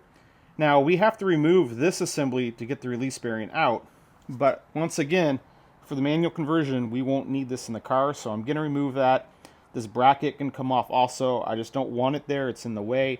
It'll make it easier to get everything reinstalled. And we're going to remove those items, and we're going to leave them off. So you can see, since this is an F1 car, this release bearing is held in differently than a non-F1 car. And for one, it's hard to see with the light, but you can see that barely. Well, I'll show you when it's all apart. But there's actually a small metal shaft that's coming out of the left side of that throwout bearing into this standoff right here, and that's where our magnet for our clutch sensor is. So this right here is the clutch sensor. Then it's bolted to this base where that magnet rides. So we can't get the release bearing off until we release the clutch sensor right here, and it's bolted in from the side, but it's really tight to get to those bolts, so it's easier just to unbolt the standoff from the throwout bearing flange. And this will kind of want to stay on a throwout bearing because of the magnet for the clutch sensor. Now the throwout bearing, we can't just pull this off, and if you look right up there at the top, there is a pin and a stud that prevents it from coming out, and it's kind of hard to tell because it's been all gunked up and pretty grimy in there, but there is a 13mm hex at the base of that stud. Now there is a stud right here, and there is one down here at the bottom. It's hard, I'll show you once this is apart and cleaned up, but there is a head on that stud that is limiting the travel of the release bearing out, and we have to get those removed in order to remove the release bearing. Now, if you look, you have no space in there, and it's probably 2.5 inches back, recessed in there, and really there's no conventional tool that you're going to have in the box that's going to get those out, not to mention how tight these are and how much torque it takes to loosen them. So to do so, there's a special wrench to get in there and get them loosened. This is the Hill engineering wrench. I've seen homemade wrenches that work. Honestly, in my opinion, just spend the money, buy the Hill engineering wrench, and it's going to make it a lot easier to get these off, because if you start rounding it and you just start fighting it with an inferior tool, you're going to be in for a lot of headaches, and it's very frustrating. Now, if you don't have a tool and you're in a jam, you will need new pins, but you can take an air saw and very carefully get in there, and you can cut your pin right off on either side. Then you can pull the release bearing off, and then you can just use a conventional socket and get the remaining stud and pin out. But doing it this method, it's hard to get that in there and not cut anything else. You also need a good quality air saw, and you're going to have to replace the pins. Alright, so my plan moving forward is going to be this. I'm going to work to get the hardware on the outside of the gearbox removed, get it out of our way so we don't have to fuss with it. We're going to release our mounting bracket for our clutch position sensor. Then we're going to get the bolts retaining the throwout bearing off so we can remove the throwout bearing. But we're going to have to go further. It's not just the throwout bearing we're here doing. So we have the throwout bearing standoff that we're going to be removing from the transmission. We have some seals that we need to replace and talk about in there. So I'm going to work to get that stuff done. I'll probably work to get this gearbox cleaned up. And once everything's cleaned and on the bench, I'll bring you guys back and we'll discuss exactly what we're doing in here.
All right, so I have everything in the transmission removed and cleaned up. Now I will note that these ports right here, they had some O-rings on them, but they are our fluid ports right here from our transfer block. So you can see that I took my bleed nipple out and I actually sprayed brake clean through both ports. As you see that there's two dedicated lines that run in. They bolt in down here, but they transfer out to here. So I was doing so to flush out all of my ATF. I don't want any ATF in there since we are switching fluid types. I have the flange off for a throwout bearing. It's on the bench. We'll talk about that in a second. But that's as far as we need to get everything torn down here. There is some of that 3-bond 1211 that seals the flange up to here. I cleaned all that off and everything is really prepped and ready for new parts. So I'll take you guys over to the bench here. And here we have the flange that I removed. And one thing that's important to note is on the back side, there's actually should be a shim stack depending on your particular car. This is essentially set in there to position the bearing in our gear set. So it's actually pretty critical that these go back in, and they were sitting just right there like so. So your car might not have any, but just pay attention and be sure that if your car does have some, maybe more than 1, 2, 3, it's all dependent on the particular gearbox and how they shimmed it, but we want to make sure that we get those back in. And since we have it here upside down, you can see this is the input shaft seal. I have a new one here. We're going to be replacing that. It's also sealed with an O-ring here on the outside. Once again, we're going to be replacing that. And here's those fluid ports right here that I talked about on the gearbox, where they come in from the hard lines from our junction block on the outside in. So these have ATF feeding into them, and they come out and work here on these ports on the support flange. So naturally, once again, I flushed those all out with ATF to get this cleaned.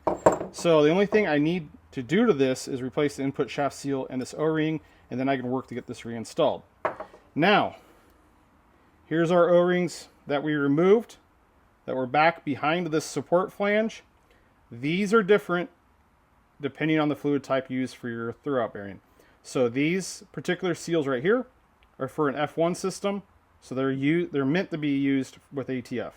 If we keep these in there and use brake fluid, they're eventually going to leak, and we're going to have a soft pedal. We're not going to have proper clutch engagement, and also we're going to have brake fluid leaking into our clutch area, which is bad. So we're not going to reuse those. Not that we would anyways, because we have everything apart, but you can see that I have new seals. They look the same. There is a dedicated part number for the non-F1 clutch. So these seals right here are different. They're made for brake fluid. We need to get those installed. That is one of the main reasons why we're taking this off. But I will say, if I'm just going through and doing a normal clutch job, all of these seals get replaced anyway. So I replaced the input shaft seal.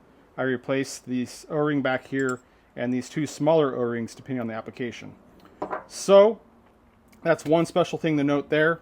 Now, we have the old throwout bearing here, and you can really see this thing is pretty grimy and pretty bad.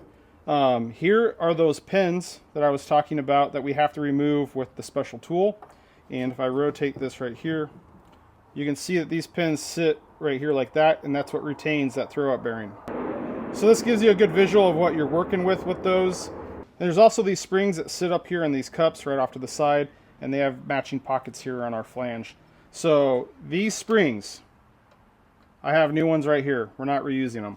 Obviously, we're not going to reuse the throwout bearing. You can see that I removed the clutch position sensor from our support flange.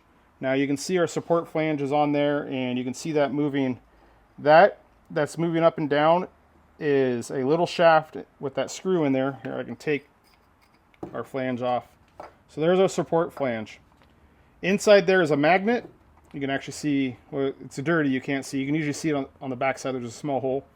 There's a magnet in there, and that magnet travels along our clutch position sensor, and that's how this operates. So depending on the location of the magnet to the sensor, tells the ECU where the clutch is at. Now, anytime I'm putting a clutch in a car, I replace this standoff in the magnet as well. Pay attention to the orientation of the magnet, meaning you see this screw right here facing the top side, and then again, we can't really see the bottom. There you go, you can see the hole on the bottom. So that is specific per application. So Ferrari does sometimes change which side that goes on. So your safest option on knowing which way this goes, if you don't have access to, say, to like a workshop manual or anything, is put it back the way you found it. However, I will say that that really did bite me in the ass one time early in my career. It was one of my first jobs on a Maserati Quattroporte, and I didn't know any better, and I was instructed to put it back how I found it, and actually the last person that worked on it installed everything backwards. So when I installed it the way I found it, which was backwards, and got the car back together, we had some significant problems getting the clutch taut in and the car started. Fortunately, we were able to catch the problem, but I had to remove everything: gearbox, torque tube, bell housing, get that sensor moved back around, get everything set up correctly. So I actually go through and I make a sheet for each car when I'm doing a clutch, and I take pictures and document the location of it. And I will say that sometimes you can reference the parts diagram, but sometimes it's not right. It can be wrong, the way the diagram shows you the position of it. So I kind of just build my own catalog of documentation and information on which direction these sensors go in for each particular car, and really just compile a series of data over a bunch of years. I can tell you that I'm the first one to take this gearbox out. I could tell by all the hardware when I was removing it. There's no witness marks. No one had been in there. So I know that this is how it was from the factory. So again, it's just a good note to have. It matters. So let's talk about what we're doing on reassembly here. Grab a rag. So we're going away from F1 and going to a manual system. Things are different for our particular application. For one, I'm using a Hill throwout bearing. Now I can tell you that if you have a throwout bearing that's, you know, it's good and it's not leaking, there's no problems, you can replace all of these seals inside of them individually. Thank goodness we ordered a new throwout bearing for this application, and the Hill ones already come with the seals. So the seals, they're pretty tight in there. They're like a firm Teflon, and we used to use a hot pan with ATF in it. They heat up the ATF and heat the seals up and to work them in, and they're also backed by an O-ring back there. And you also need to pay attention to the lip of the seals, not the middle one, but the upper and the lower. There's 3 total. And you want to just basically imagine that the hydraulic pressure is inside this throwout bearing and it's trying to prevent it from getting out on either direction. So you'll put the lip in the orientation where it is preventing the fluid from leaking out. Since we're using this Hill piece, we don't have to worry about that. Seals are installed. This is a specific part for a brake fluid non-F1 transmission, and it's pretty much the same as the Ferrari part with all the same features to it, just better materials and built a little nicer. What we need to do is I need to remove this small roll pin right here and take this arm out of this throwout bearing, and I need to install it into this throwout bearing. So I have a new roll pin here, so I'll just drive the old one out, I'll clean up that standoff, and I'll get it installed in here. Now with the factory setup, we had these studs sitting in here like so, and then they had those guides on the throwout bearing, and that keeps it from spinning, the base of it, and it also limits our vertical travel. On a true manual car from Ferrari, we don't use these standoffs. We're going to replace them with these extra bolts. So these are the other 2 bolts. Since it's held on in 4 spots, it was diagonal, so I had 2 bolts, say like this, and then I had those like that. That's how it was with the F1 car. So when I go back together, we're going to keep those out, and we're going to put 4 bolts in. I'm doing this because I want this to be as close as possible to how it was with a factory setup. Now, if we were to put the throwout bearing on, there's nothing to keep this thing from spinning, and obviously we don't want this spinning in there in both directions. We want something to keep the base of this in that same location. That's where our clutch sensor comes in. We don't need a clutch sensor for this setup, but we're going to use this with this guide that bolts to the side of the gearbox. Actually, it bolts right here onto the flange, right there, and that's going to act as the guide to prevent the base of this throwout bearing from spinning. So it's really going to be pretty much the same thing on reassembly. We're going to put all of our new components on our flange, make sure that our shims are in, bolt the flange in. We are going to seal the backside up with 1211 once again, even around where those O-rings go. We're going to put in brake fluid compatible O-rings on the backside of the flange. We're going to bolt the flange in. We're going to transfer our clutch sensor magnet to our new throwout bearing. We'll put some brake fluid on a throwout bearing. We will slide that into position.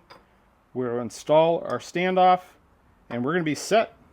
That's all we're going to do. So we'll obviously we're going to use the new springs too. I didn't mention those, but we're not going to be putting these springs back in. We're not going to use this hardware that holds the clutch sensor in, and we're not going to be using this guy, and obviously our old seals. And that's really all we have to it to get the transmission prepped to get back into the car. So I'm going to take a second and get the input shaft seal and the O-ring replaced on our flange, and then I'll bring you guys back and walk you guys through the process that I just described on getting everything reassembled in the transmission.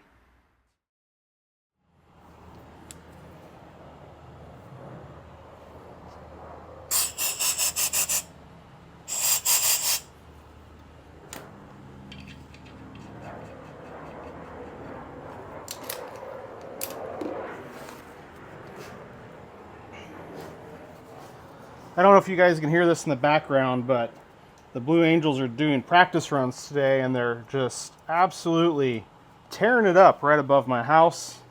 And I gotta say, it's pretty distracting. Trying to stay focused on my work and not go out there and watch them the whole time. So we have all of our new seals installed on our throwout bearing flange. We have our new input shaft seal. I put a little bit of Siliglide on this seal so that way it slides over the lip of our input shaft nicely. Our new O-ring is on. Everything is cleaned up. And before we get ahead of ourselves here,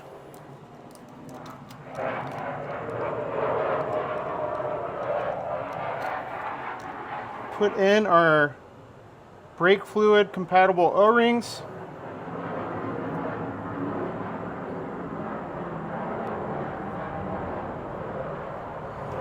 There, and now we're ready for this clutch flange. So we're gonna, like most everything else in these cars, a very thin layer of our 3-bond 1211, and we're gonna work it around.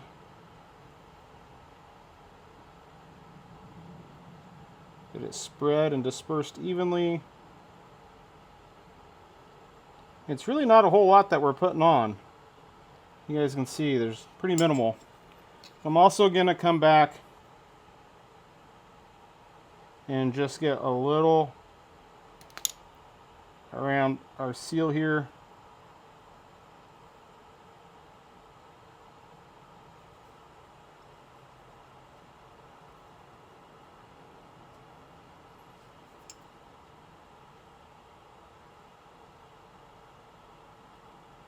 Now we're also going to put some 3-bond around where all these bolts go, because they're open on the back side, so we don't want any of the gearbox oil to be leaking out. So thin little layer around, and again, we don't need a ton, just a little bit, and we'll get this worked in.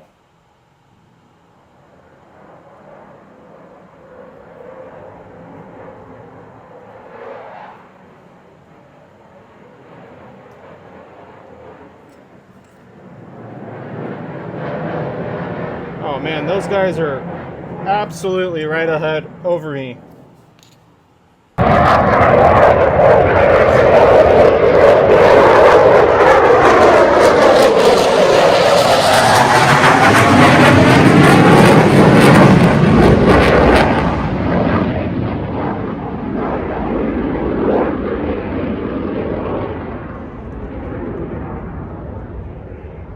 Well, that doesn't suck. So this is Seafair weekend out here in Seattle, and as you can see, the Blue Angels are out doing the practicing run, and where I happen to live, I pretty much get strafing runs all weekend.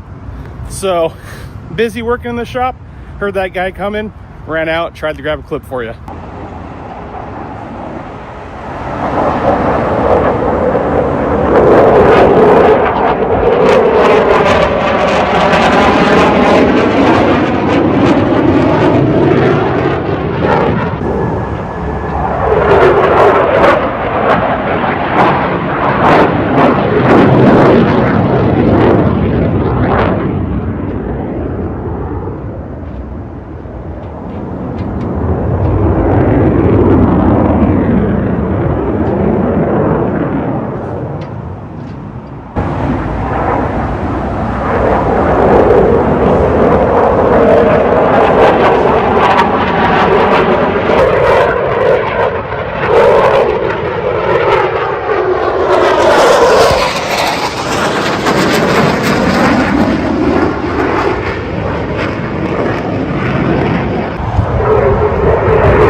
job.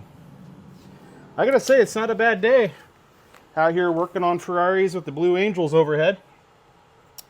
All right, so we got all that stuff sealed up. And we'll gently work this on.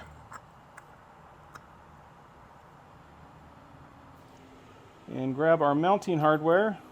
And I am gonna put a dab of blue Loctite because it just makes me feel better. Sleep a little better at night knowing that I did everything I could. If you guys notice, my OCD gets the best of me here where I put the new hardware in where our existing standoffs or guide pins were, and the old hardware back in the same locations where they were. It absolutely makes zero difference other than just scratching that itch for me. We'll torque these 25 Newton meters.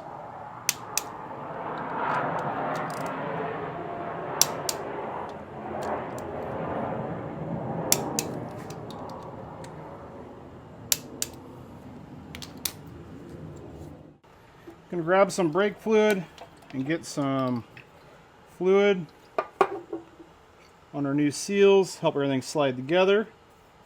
Don't like installing things dry.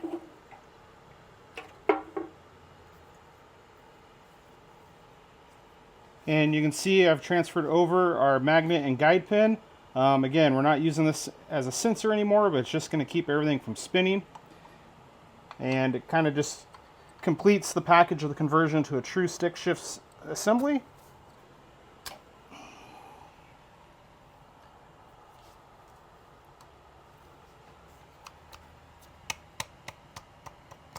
There we go.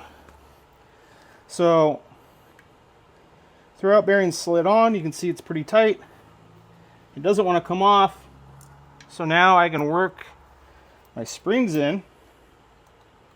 And these springs are not strong enough where it's going to push this back out on us. Get this to sit in that pocket. There we go. And we're going to do this bottom one blind here, just by feel. That's in. And before we push this back and seat it, we're going to install our standoff or our guide plate here. And we can actually get this in at a bit of an angle like that.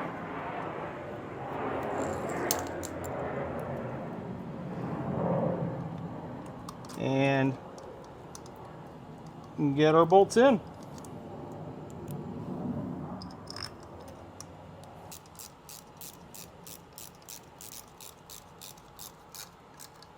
Alright, so the last thing we have to do down here is we're going to lube up our input shaft where it goes into the clutch and to where it goes to the pilot bearing.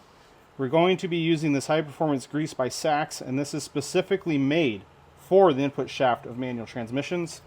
And we're not going to be putting a whole lot on here. Really our goal is just to get a light coat on everything. We don't want this caked with grease because we don't want things sticking to it, obviously. Like clutch dust and just road debris and grime. So we're going to be as sparing as we can, and we're going to try to work this in all the grooves. This is going to help our clutch operation, and obviously it's going to help aid with reassembly.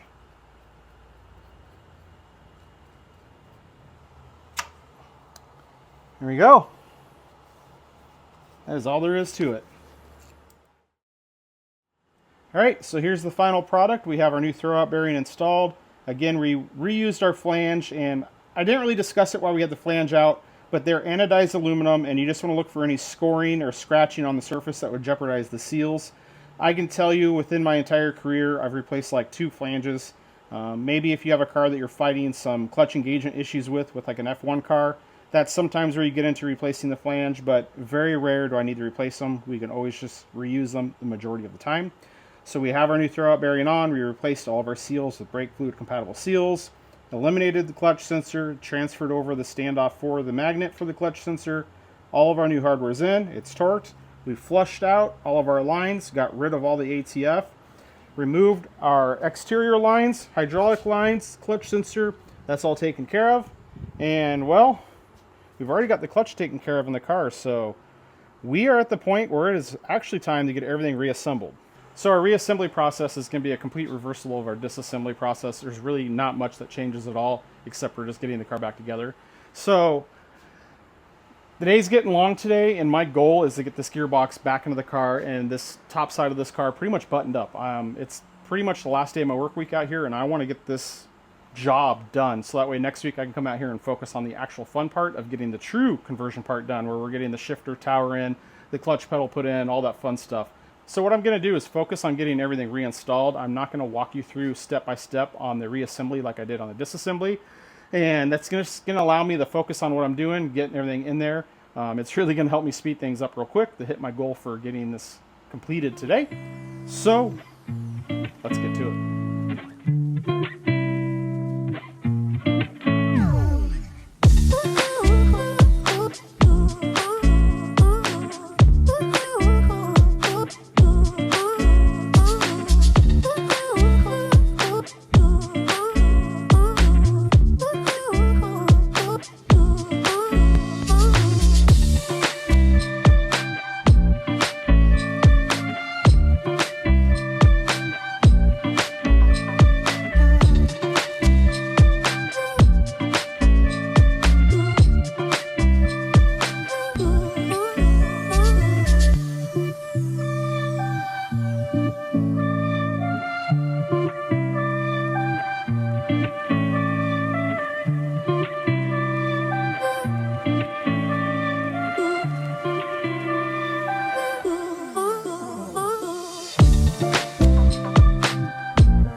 Well, welcome back. We're out here in the shop. It's a fresh week, and really, I just kind of wrapped up my day at the end of last week and didn't really jump back on the camera and get you guys up to speed where we ended up. So I figure I'll show you how far I made it at the end of last week. So you can see I have most everything reassembled, but it's not fully reassembled like I kind of had planned. And that is because as I was reassembling the whole car, I kind of realized that I'm better off leaving it disassembled at this point. Now, specifically what I'm talking about is right here with our catalytic converters. So you can see that I set the actuator back on here, but it's not bolted in. I only did that so it was out of my way. But while I was doing that and doing this reassembly, I remembered that we have clearance issues from our actuator to our catalytic converters because it's mounted on studs on our gearbox. So you have to slide it off to clear the studs, and pretty much almost every time it hits the catalytic converter and you're unable to get this off without removing the catalytic converter out of the way, which means you have to disassemble the exhaust. So yes, I have the catalytic converter in here, but I've left it loose. It's just loosely bolted up there.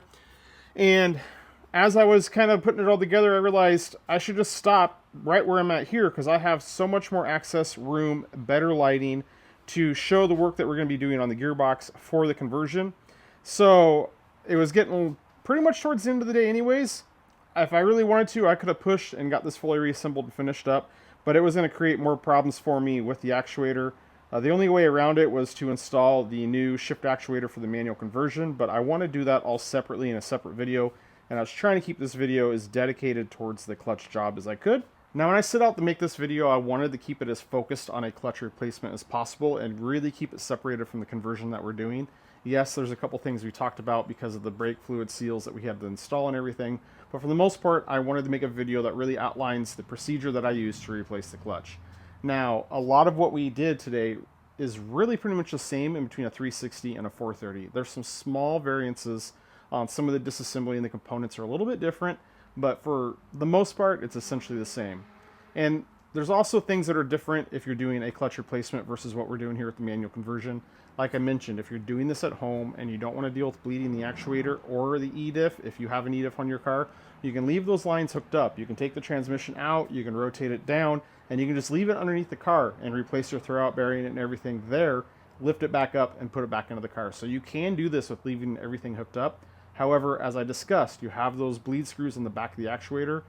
In my opinion, it is 100% worth it to pull the actuator off, make sure those are tight, fill those cavities with the 1211 to make sure everything's good for the long run. And it's really my preference, especially when I'm doing this much work on a car, to really be as thorough as possible, meaning I want to go through, make sure that actuator's centered, I want to make sure that it's calibrated properly, I want to make sure that the E-diff is bled, and even if I don't crack those systems open, I'm back here working on the car. And really my objective is while I'm working on the car, say the gearbox, doing a clutch replacement, I want to make sure all the systems and subsystems of the gearbox, F1, and clutch system are in the best operating condition possible before I give the car back to the customer. Now, on the tail end of the conversion of this car, I will be going through the procedure of bleeding the E-diff, so I will get to capture that and show that to you guys. However, since we're getting rid of the entire F1 system, I can't really work you through any of that setup and the steps that I do during a clutch replacement. But honestly, I know it's only a matter of time before I get another F1 car in here where we're going to be putting a clutch in the car. And at that time, we'll be able to walk through that procedure, show you all those steps, and get all that stuff covered for a video for you. Well, I hope you guys enjoyed today's video. We certainly had a lot of great content that we covered. Although I wasn't able to take you through the steps to do this clutch replacement all the way from start to finish, I tried to do my best to capture as much as I could. However, I was really committed to keeping this conversion part of this process separate from the clutch. I really wanted to keep this video as related as much as possible to just the clutch replacement. There's a few caveats that we had to do in there, talking about some different seals and some things that we took off. But really, I wanted to save the bulk of the conversion for the following video that you guys are going to see here shortly on the channel. As for myself, I have a lot of work to do because, truth be told, I am starting into the meat and potatoes of the conversion right now. I'm very eager and excited to get into that. So I think I'm going to end this here. We'll see you guys back here shortly on the channel. Next time you see me, we're going to be into this manual conversion. But you guys know the drill. Be sure to like, share, subscribe. Appreciate your guys' support. It means a lot to me. As always, guys, thanks for watching, and we'll see you on the next one.